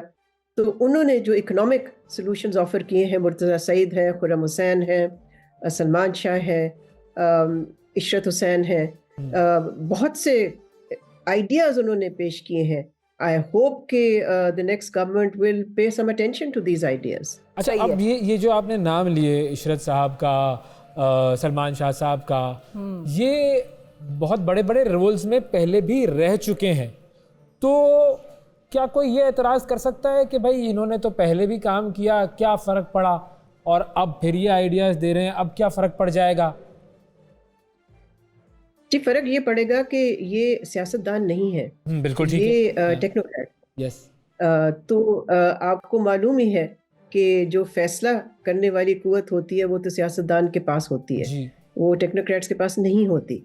तो ये फिर कहना दुरुस्त नहीं है कि जी ये रह चुके हैं हुकूमत में और इन्होंने आखिर क्या किया। हाँ। इन्होंने जो भी कुछ ऑफर किया है उस वक्त भी क्या सवाल तो ये पैदा होता है कि क्या उस वक्त की हुकूमतों ने इनकी एडवाइस एक्सेप्ट की थी, उस पर इम्प्लीमेंट किया या नहीं किया। तो देखिए, सिर्फ ये लोग नहीं हैं कंट्रीब्यूटर्स इस किताब में, एजुकेशन पे भी है मेरे तारिक बनूरी साहब। उनका भी बहुत ही एक स्टेलर रोल रहा है हायर एजुकेशन। उसके साथ आदिल नजम ने यूथ पे लिखा है और बहुत ही ज़बरदस्त उनका चैप्टर है, बिकॉज उन्होंने इस चीज़ की बात की है कि ये this is the moment for youth in Pakistan, और पाकिस्तान का जो फ्यूचर है वो यूथ ही डिफाइन करेंगे। तो अब उसके अलावा भी तारीख पे भी एक चैप्टर है दुष्का सैयद का, डॉक्टर दुष्का सैयद का। ख़ाबर मुमताज़ ने ख़वातीन की जो मूवमेंट रही है पाकिस्तान में उसके बारे में लिखा है, और फिर ये भी लिखा है कि ख़वातीन को किस तरह से हकूक़ मिलने चाहिए, किस किस्म की लेजिस्लेशन होनी चाहिए जिससे कि उनको पूरी तरह से हकूक़ मिल सकें। एनवायरनमेंट में भी है। तो आइडिया फिर यही है ना कि इस किस्म के जो इश्यूज़ हैं उनको लेके आना चाहिए है फोकस में, ना सिर्फ हुकूमत के लिए बट उन लोगों के लिए भी जो कि दिलचस्पी रखते हैं इन इश्यूज़ में। और मुझे उम्मीद है, बिकॉज एक मेरी पहली भी किताब थी जो almost a decade ago I put it together, जो कि बहुत ही मैं समझती हूँ कि यूज़फुल रही स्टूडेंट्स के लिए, ख़ास तौर पे CSS के लिए जो अपेयर करते हैं उन स्टूडेंट्स के लिए बहुत ही यूज़फुल रही। तो मुझे उम्मीद है कि ये किताब भी स्टूडेंट्स के लिए बहुत यूज़फुल हो। अच्छा, आपने कई लोगों के नाम बताया, अपना नहीं बताया कि आपने किस हवाले से लिखा है? जी, मैंने तो जाहिर तो खैर नहीं है लेकिन मैंने खारजा पॉलिसी भी नहीं लिखा। अच्छा। उसके लिए मेरे पास उसके पास मेरे 2 फॉर्मर फॉरेन सेक्रेटरीज हैं, उन्होंने लिखा, रियाज अहमद खान और एजाज चौधरी। उसके अलावा 2 और चैप्टर्स हैं जिसमें जाहिद हुसैन ने भी लिखा और सादिया सुलेमान US रिलेशंस में। मैंने लिखा है ब्रॉडली पाकिस्तान की फॉल्ट लाइंस और गवर्नेंस फेलियर्स पे। सही है। सो मेरा जो अपना चैप्टर है वो पॉलिटिक्स हार्ड हैवी चैप्टर और शायद बड़े लोगों को अच्छा लगे और बड़े लोगों को फिर बुरा लगे। ये तो बड़ा खतरनाक एवेन्यू में आप दाखिल हो गई हैं। खतरनाक तो है। अब यही मुसीबत है कि अब लोग कैसे उसको देखेंगे। अब देखते हैं, उसका तो इम्तिहान आगे आएगा जब लोग किताब पढ़ेंगे। बिल्कुल। अच्छा डॉक्टर साहब, ये बताएं कि जाहिर है आपने क्योंकि सफारतकारी में इतना आपने उम्र गुजारी है, तो बहुत सारे ऐसे लोग होंगे जो बाहर से अभी भी आपके साथ इन टच होंगे, कुछ फ्रेंड्स होंगे, जर्नलिस्ट होंगे, मतलब साबिक डिप्लोमेट्स होंगे, अदरवाइज बात कर रही हूँ, पाकिस्तानियों की बात नहीं कर रही। वो इन इलेक्शंस पे क्या कहते हैं, उनका क्या तासुर है जो आपको अभी तक मिला है? देखिए, मेरा ख्याल है उनका वही है सॉर्ट ऑफ तासुर आप कह लीजिए या कंसर्न कह लीजिए, जो कि यहाँ पर लोगों का है, और वो है कि क्या इन इलेक्शन से पाकिस्तान को वो स्टेबिलिटी मिलेगी, क्या इन इलेक्शन से जमहूरियत स्ट्रेंथन होगी।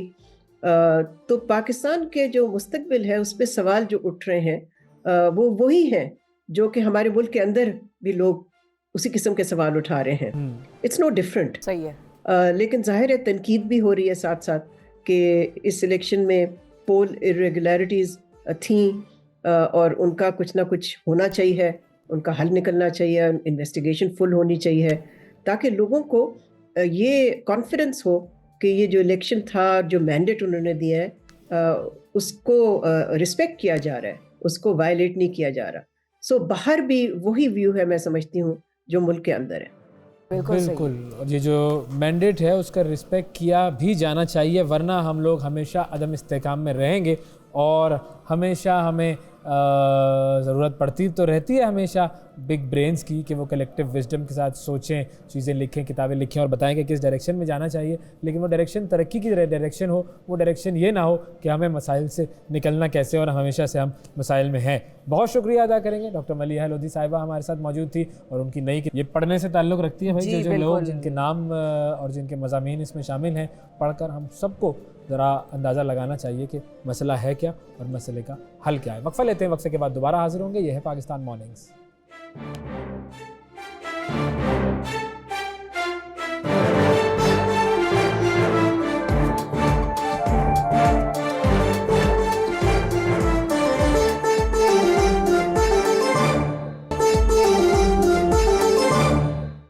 वेलकम बैक जी, ये है पाकिस्तान मॉर्निंग। सुबह जानदार तो लाइफ शानदार, और लाइफ को शानदार बनाने के लिए तारीख़ का मुताला ज़रूरी है। पाकिस्तान की तारीख़ की बात करेंगे। डॉक्टर याकूब बंगली साहब हमारे साथ मौजूद है। गुज़िश्ता जो हमारा इनके साथ सेशन था उसमें हमने बात की थी 1947, कुछ इश्यूज़ जो पॉलिटिकली हमने फेस किए।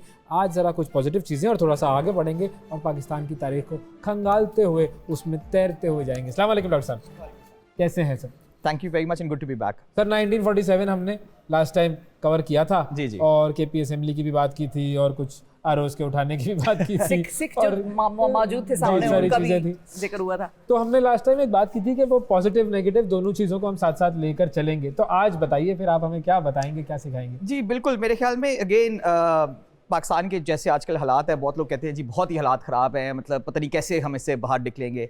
बात ठीक है, मतलब हालात ख़राब हैं, मुश्किल है इससे निकलना, मगर हम भूल जाते हैं कि पाकिस्तान ने बहुत ज़्यादा बुरे हालात भी देखे हुए हैं और उससे वो निकल चुका है। बहुत लोगों को ये एहसास नहीं होता कि जब पाकिस्तान बना, आप ये इमेजिन करें कि जब पाकिस्तान बना तो हमें अपना पंजाब का बॉर्डर ही नहीं पता था कहाँ है। मुल्क बन गया और 2 दिन बाद पता चला कि बॉर्डर कहाँ है। तो इस कंफ्यूजन के अंदर लोगों को पता ही नहीं था कि वो पाकिस्तान में है या इंडिया में है। ठीक है, और इसके अंदर एक बड़ी मैं आपको मजेदार कहानी बताऊं कि ईस्ट पाकिस्तान जो ईस्ट बंगाल था, वहाँ एक डिस्ट्रिक्ट था जो मुस्लिम मेजॉरिटी था। तो वहाँ पाकिस्तान ने डिप्टी कमिश्नर भेज दिया। अच्छा, एक और वो डिस्ट्रिक्ट था बंगाल में जो हिंदू मेजॉरिटी था, वहाँ इंडिया ने भेज दिया।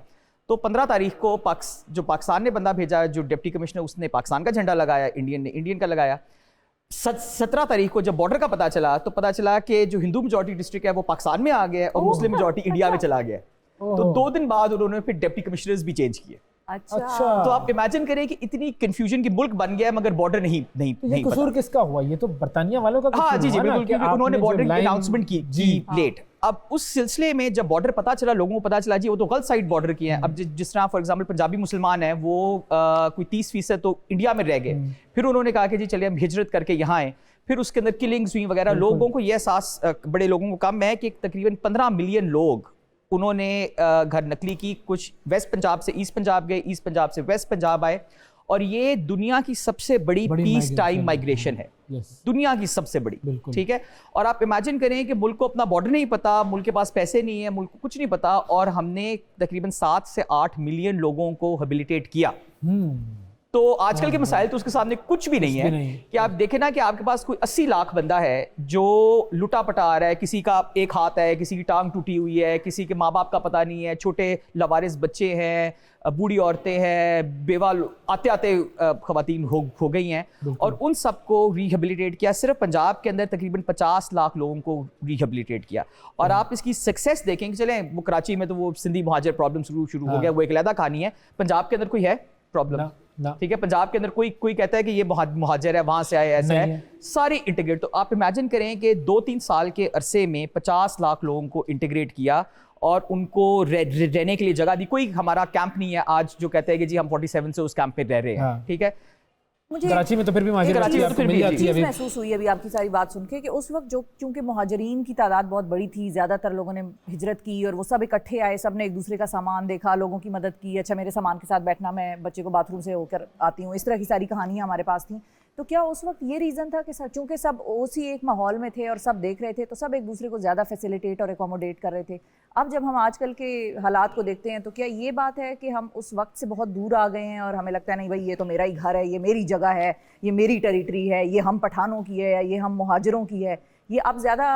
जी अब ये ज़्यादा है, मगर देखें वो वजह ये भी है कि नया नया मुल्क बना था तो एक जज्बा था, एक जोश था, और सबसे बड़ी बात है एक कम्युनिटी की फीलिंग थी जो कि आज पाकिस्तान में नहीं है। जब हम देखते हैं ना कि जो अफरा तफरी है और लोगों को मतलब एक दूसरे के खिलाफ हेट्रेड वगैरह है, वो इसीलिए है कि कोई कम्युनिटी फीलिंग नहीं है। ठीक है, तो पॉलिटिक्स से पहले सबसे पहले तो ये बात करनी चाहिए कोई कम्युनिटी फीलिंग करें। देखिए, अगर हम अपने पेरेंट्स की जनरेशन की ही सिर्फ बात करें तो लोगों को पता था नेबर्स कौन है, हमें नहीं पता कौन है, हमें नहीं पता। ठीक है, अब वो रियासत का तो कसूर नहीं है ना, ठीक है, वो किसी पॉलिटिकल पार्टी का कसूर तो नहीं हो, तो हमारा अपना है। ठीक है, तो अगर 47 में इसकी वजह से लोग बच गए, इसकी वजह से लोगों को हेल्प मिली, आज हम वो करने से कासिर हैं क्योंकि हम खुद ऐसे हैं। इसमें मुल्क का तो कोई खास कसूर है ना। हमने जिस तरह से अपना माइंडसेट बनाया है, जिस तरह से अपना कल्चर बनाया, उसकी भी वजूहात हैं और रियासत का थोड़ा बहुत हिस्सा तो हर चीज़ में होता है, मगर मेजर ये हमारा अपना है जो हमने अपनी कम्युनिटी को छोड़ा, उसको तबाह किया। जब दिल बड़े होते हैं ना तो घर छोटे हो कोई मसला नहीं। हाँ जी, घर बड़े हो जाते हैं तो फिर दिल छोटे हो जाते हैं, मुझे ये लगता है। बिल्कुल बिल्कुल, क्योंकि हम बहुत सारी ऐसी स्टोरीज सुनते हैं कि भाई ज़ाहिर है कत्ल गारत भी हो रहा था, तो कैसे मुस्लिमों ने गैर मुस्लिमों की और गैर मुस्लिमों ने मुस्लिमों की जान बचाई। जी जी बिल्कुल बिल्कुल बिल्कुल। बड़ी स्टोरी है। और मैं आपको सबसे ज़्यादा मज़े की बात बताऊँ, अब तो आजकल क्योंकि लोग तारीख को ज़रा कम पढ़ते हैं, सबसे मज़े की बात है कि पंजाब और सिंध में, मतलब ये जो पाकिस्तान का इलाका है जो अब जो है, वहाँ बहुत कोशिश की कि गैर मुस्लिम छोड़ के ना जाएं। अच्छा। जबकि यहाँ के जो वज़ीर आला थे पंजाब के ममडोट साहब, उन्होंने हिंदू सिखों की सीटें 2-3 साल के लिए रखी कि जी आप वापस आ जाएं। अच्छा। और सिंध में सबसे ज्यादा मजे की बात है, वो आजकल लोग इंडिया में ये बात भूल गए हैं, सिंध के अंदर सिंध गवर्नमेंट ने नोटिफिकेशन जारी किया कि कोई हिंदू सिंध छोड़ के ना जाए। तो इमेजिन करें कि जहां इंडिया में मुसलमानों को धक्के मार के निकाल रहे थे, यहाँ रोका जा रहा था कि जी आप ना जाएं क्योंकि ये मुल्क आपका भी है। और ये एक बड़ी जरूरी बात है, बिकॉज जो कायदे आज़म ने जो मेन बात की कि जो पाकिस्तान में रहता है वो पाकिस्तान का शहरी और वो इक्वल है। ठीक है, तो वो हिंदू है, सिख है, मुसलमान है, क्रिश्चियन है, बुद्धिस्ट है, जो भी है, उन्होंने कहा अगर आप पाकिस्तान में रहते हैं और पाकिस्तान के शहरी हैं तो आप इक्वल पाकिस्तानी हैं। तो ये हमारा पहले दिन से एक नस्बुलैन था। वो तो तारीख करना ऐसे हुआ कि लोग छोड़ के चले गए, मगर यहाँ बड़ी कोशिश की। मैं भी कुछ साल पहले ना न्यूज़पेपर चेक कर रहा था, तो बड़े मजे की बात है, बहुत एक बड़ा न्यूज़पेपर हुआ करता था पाकिस्तान टाइम्स। तो पाकिस्तान टाइम्स में अगस्त 1947 के बाद खबरें लगती थी कि ये हिंदू पाकिस्तान छोड़ के चला गया था मगर अब वापस आ गया। अच्छा। उसका पूरा इंटरव्यू आता था कि जी अच्छी बात है जी आप अपने मुल्क वापस आ गए हैं और आप यहाँ रह रहे हैं। और वो बड़ी इंटरेस्टिंग किस्म की वहाँ वो कितना बड़ा दिल था हमारा, ये बात देखिए। और आप इमेजिन करें ना कि इसी तरह मुल्क बनते हैं। ठीक है, मैं आपको एक और एग्जांपल दूं। हम लाहौर में हैं, तो लाहौर के अंदर एक, बल्कि अनारकली में एक स्ट्रीट भी है, मिला राम स्ट्रीट। तो मिला राम साहब जो थे, उनकी फैमिली मुहर्रम में सबील लगाया करती थी। ठीक है, और बड़ा एक मशहूर था कि जी ये इनका काम है। जब उनकी फैमिली इंडिया चली गई तो 3-4 साल मुहर्रम में वो वापस आए सबील लगाने के लिए। वाह वाह वाह। और ये भी अखबार में कवर्ड वगैरह हुआ। तो ये देखे ना, जब मुल्क बनता है ना, तो मुल्क इन चीजों से बनता है। मुल्क एक ओपननेस से बनता है, एक अपनाइयत से बनता है, डिवीजन से नहीं बनता। ठीक है, और मुल्क तबाह होता है डिवीजन से। तो आप इमेजिन करें कि पाकिस्तान ने सर्वाइव 47, 48, 49, 50 में किया इस वजह, और बड़े मुश्किल साल थे, बजट नहीं होता था। अब आप ये इमेजिन करें, आज हम वो जो बजट की बात करते हैं जी, बैलेंस बजट वगैरह, खसारे में जा रहे हैं वगैरह, 1951 में हमने बैलेंस बजट कर लिया। कैसे कर दिया भाई, ये क्या जादू था? सोच है ना। देखिए, वो आपकी सोच होनी चाहिए। लोग एक दूसरे की मदद कर रहे हैं, लोग एक दूसरे की हेल्प कर रहे हैं, मुल्क बनाने के अंदर लोग, हाँ वो ये आप अहम ये भी एक कहानी है। मगर ये कि जो मुल्क का जो जज्बा था, वहाँ जो मसाइल थे उनको ठीक करना था। अब आप ये इमेजिन करें ना कि पाकिस्तान का लोग बहुत कम लोगों को पता है कि सबसे पहले जो आइडिया था कैपिटल बनाने का, वो लाहौर का था, क्योंकि लाहौर एक वाहिद फुल कैपिटल पाकिस्तान के पास आ रहा था। कराची तो कुछ साल पहले ही सिंध का कैपिटल बना था। लाहौर तो 150-200 साल से, मतलब सिख एम्पायर का भी कैपिटल था, उससे पहले मुगल भी कैपिटल था। मगर चूंकि पता नहीं था कि लाहौर इंडिया जाएगा, पाकिस्तान आएगा, तो उन्होंने कहा जी चले कराची कर लेते हैं। सो इमेजिन करें कि एक कैपिटल भी है मगर उसकी बिल्डिंग्स नहीं है। वो बड़े लोगों ने कहानी सुनी हुई है कि जी लोग सड़कों के ऊपर डेस्क लेके बैठे हुए हैं वगैरह। तो कितनी मुश्किल से सेक्रेटेरिएट चलाया। ये वाकई ऐसा था कि कुछ भी नहीं था उनके पास। देखे, वो पेन पेपर भी कोई नहीं थे। वो लाहौर से आए, थोड़े से वो उनको मदद मिली। तो मसला ये ना कि एक जज्बा था। किसी सिविल सर्वेंट ने नहीं कहा जी मैंने नहीं काम करा, मेरे पास पेन पेपर नहीं है। उसने कहीं ना कहीं से पुराना पेपर लिया, उस पर लिखना शुरू किया, कहानी शुरू की। लोगों ने क्या कहते हैं 24 घंटे में से 18-20 घंटे काम किया। ठीक है, तो फिर पाकिस्तान यहाँ तक पहुंचा। फिर आप ये भी इमेजिन करें कि एक नया मुल्क बना है जिसको कोई जानता नहीं है। अभी भी लोग वो मतलब, हाँ अभी देखे, बड़े वो अफसोस की बात है कि हमें लोग टेररिज्म की वजह से ज्यादा अब जानना शुरू हो गया है। मगर जब मैं छोटा था मुझे याद है कि अमेरिका जाए कहीं तो कहते हैं जी इंडिया के साथ एक मुल्क है। जी बिल्कुल। तो अगर 70 साल बाद हमारे ये ख्याल थे, तो 47 के अंदर तो कोई नहीं जानता था कि हम कौन हैं, क्या है, क्यों है। वो सारा इस्टेब्लिश करना कि जी पाकिस्तान भी एक मुल्क है, अब एक आज़ाद मुल्क है, वो क्या है, उसकी नौयत क्या है, उसकी थिंकिंग क्या है, ये सब डेवलप करना भी एक बहुत जरूरी काम था। और उसको बाकी स्टेट्स की तरफ से रिकग्निशन मिलना, उनके साथ बातचीत करनी, सफारत खाने खोलने, वहाँ के लोगों में जो पाकिस्तानी। अच्छा, अब आप ये इमेजिन करें कि कोई बंदा यहाँ 1900, अब सिंपल सी बात है, ये जो ब्रिटेन के प्राइम मिनिस्टर है, इनका खानदान यहाँ से 1936 में गुजरांवाला से गया। अब वो पाकिस्तानी है कि इंडियन है? हाँ, ये तो क्योंकि जब वो था तो वो एक मुल्क था, मगर फिर गुजरांवाला पाकिस्तान में है। हाँ। अब वो किस मुल्क के शहरी हैं? आज के हिसाब से भारत के, वो आज की हरकतें हैं उसके हिसाब से हम कहेंगे वो भारत वाले, और उस वक्त के हिसाब से हाँ पाकिस्तान के। तो वो यही है ना कि मसाइल वो इतने ज्यादा थे, मगर हमने एक जोश, एक जज्बे से उसको कवर किया। और इस थिंकिंग से कि एक मुल्क बनाना है और एक मुल्क चलाना है।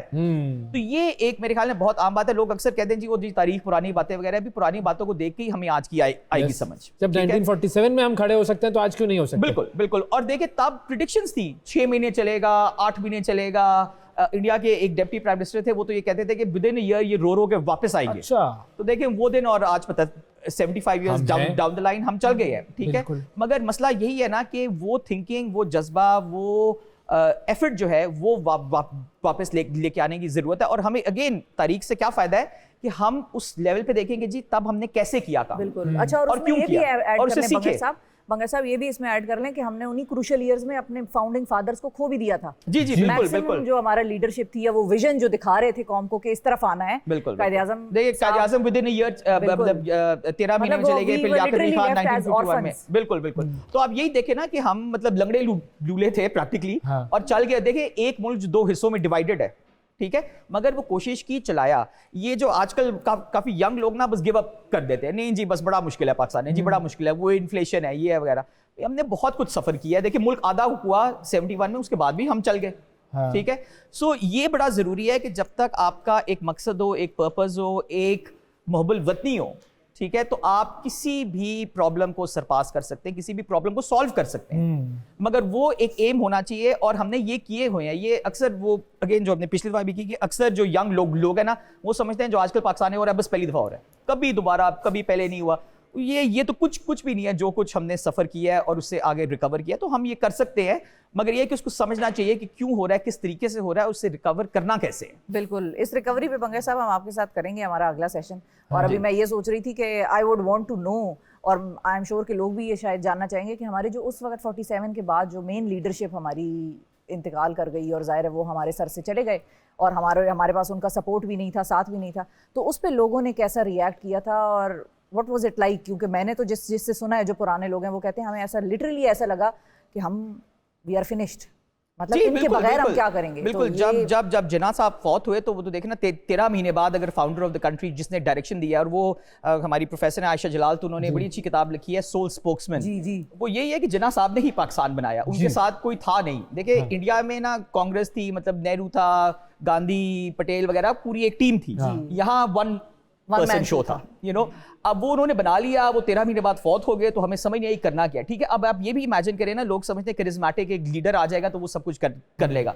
कभी कर लेते हैं, पर कभी कभी नहीं भी कर सकते। और अगर वो बंदा फौत हो जाए तो फिर क्या? देखिए उसके बाद भी लोगों ने प्रेडिक्शन की कि जी अब तो बनाने वाला फौत हो गया, अब तो ये खत्म हो जाएगा। मगर उसके बाद भी फिर उसको री इन्वेंट किया गया, सोचा गया कि कैसे चलाना है इसको, किस तर्ज पे चलाना है, कैसे करना है। और हमारी सक्सेसेस बहुत ज्यादा है। ठीक है, ये देखना कि हर साइड मतलब वो कहते हैं ना ग्लास हाफ फुल, ठीक है, तो हाफ एम्प्टी है, हम मानते हैं और मानना चाहिए कि है, मगर हाफ फुल भी है। ये नहीं है कि पूरा ही ग्लास खाली है। We have done it, we can do it and we will do it. बिल्कुल जी, यही चीज़ है जो आपसे तो मैं सीखा हूँ आज के इस सेशन में, और आगे भी इस सेशन को हम बढ़ाएंगे, सीखते रहेंगे। बहुत शुक्रिया अदा करेंगे डॉक्टर साहब, आपका वक्त दिया आपने। भाई ये याद रखना कि मायूस नहीं होना है। हम जब 1947 का मुकाबला कर सकते हैं, उस वक्त के हालात में खड़े हो सकते हैं, तो आज तो कोई मसला ही नहीं। बिल्कुल। खुशवंत सिंह की एक किताब है ट्रेन टू पाकिस्तान, और वो मैंने जब पढ़ी तो मैं हिल गई।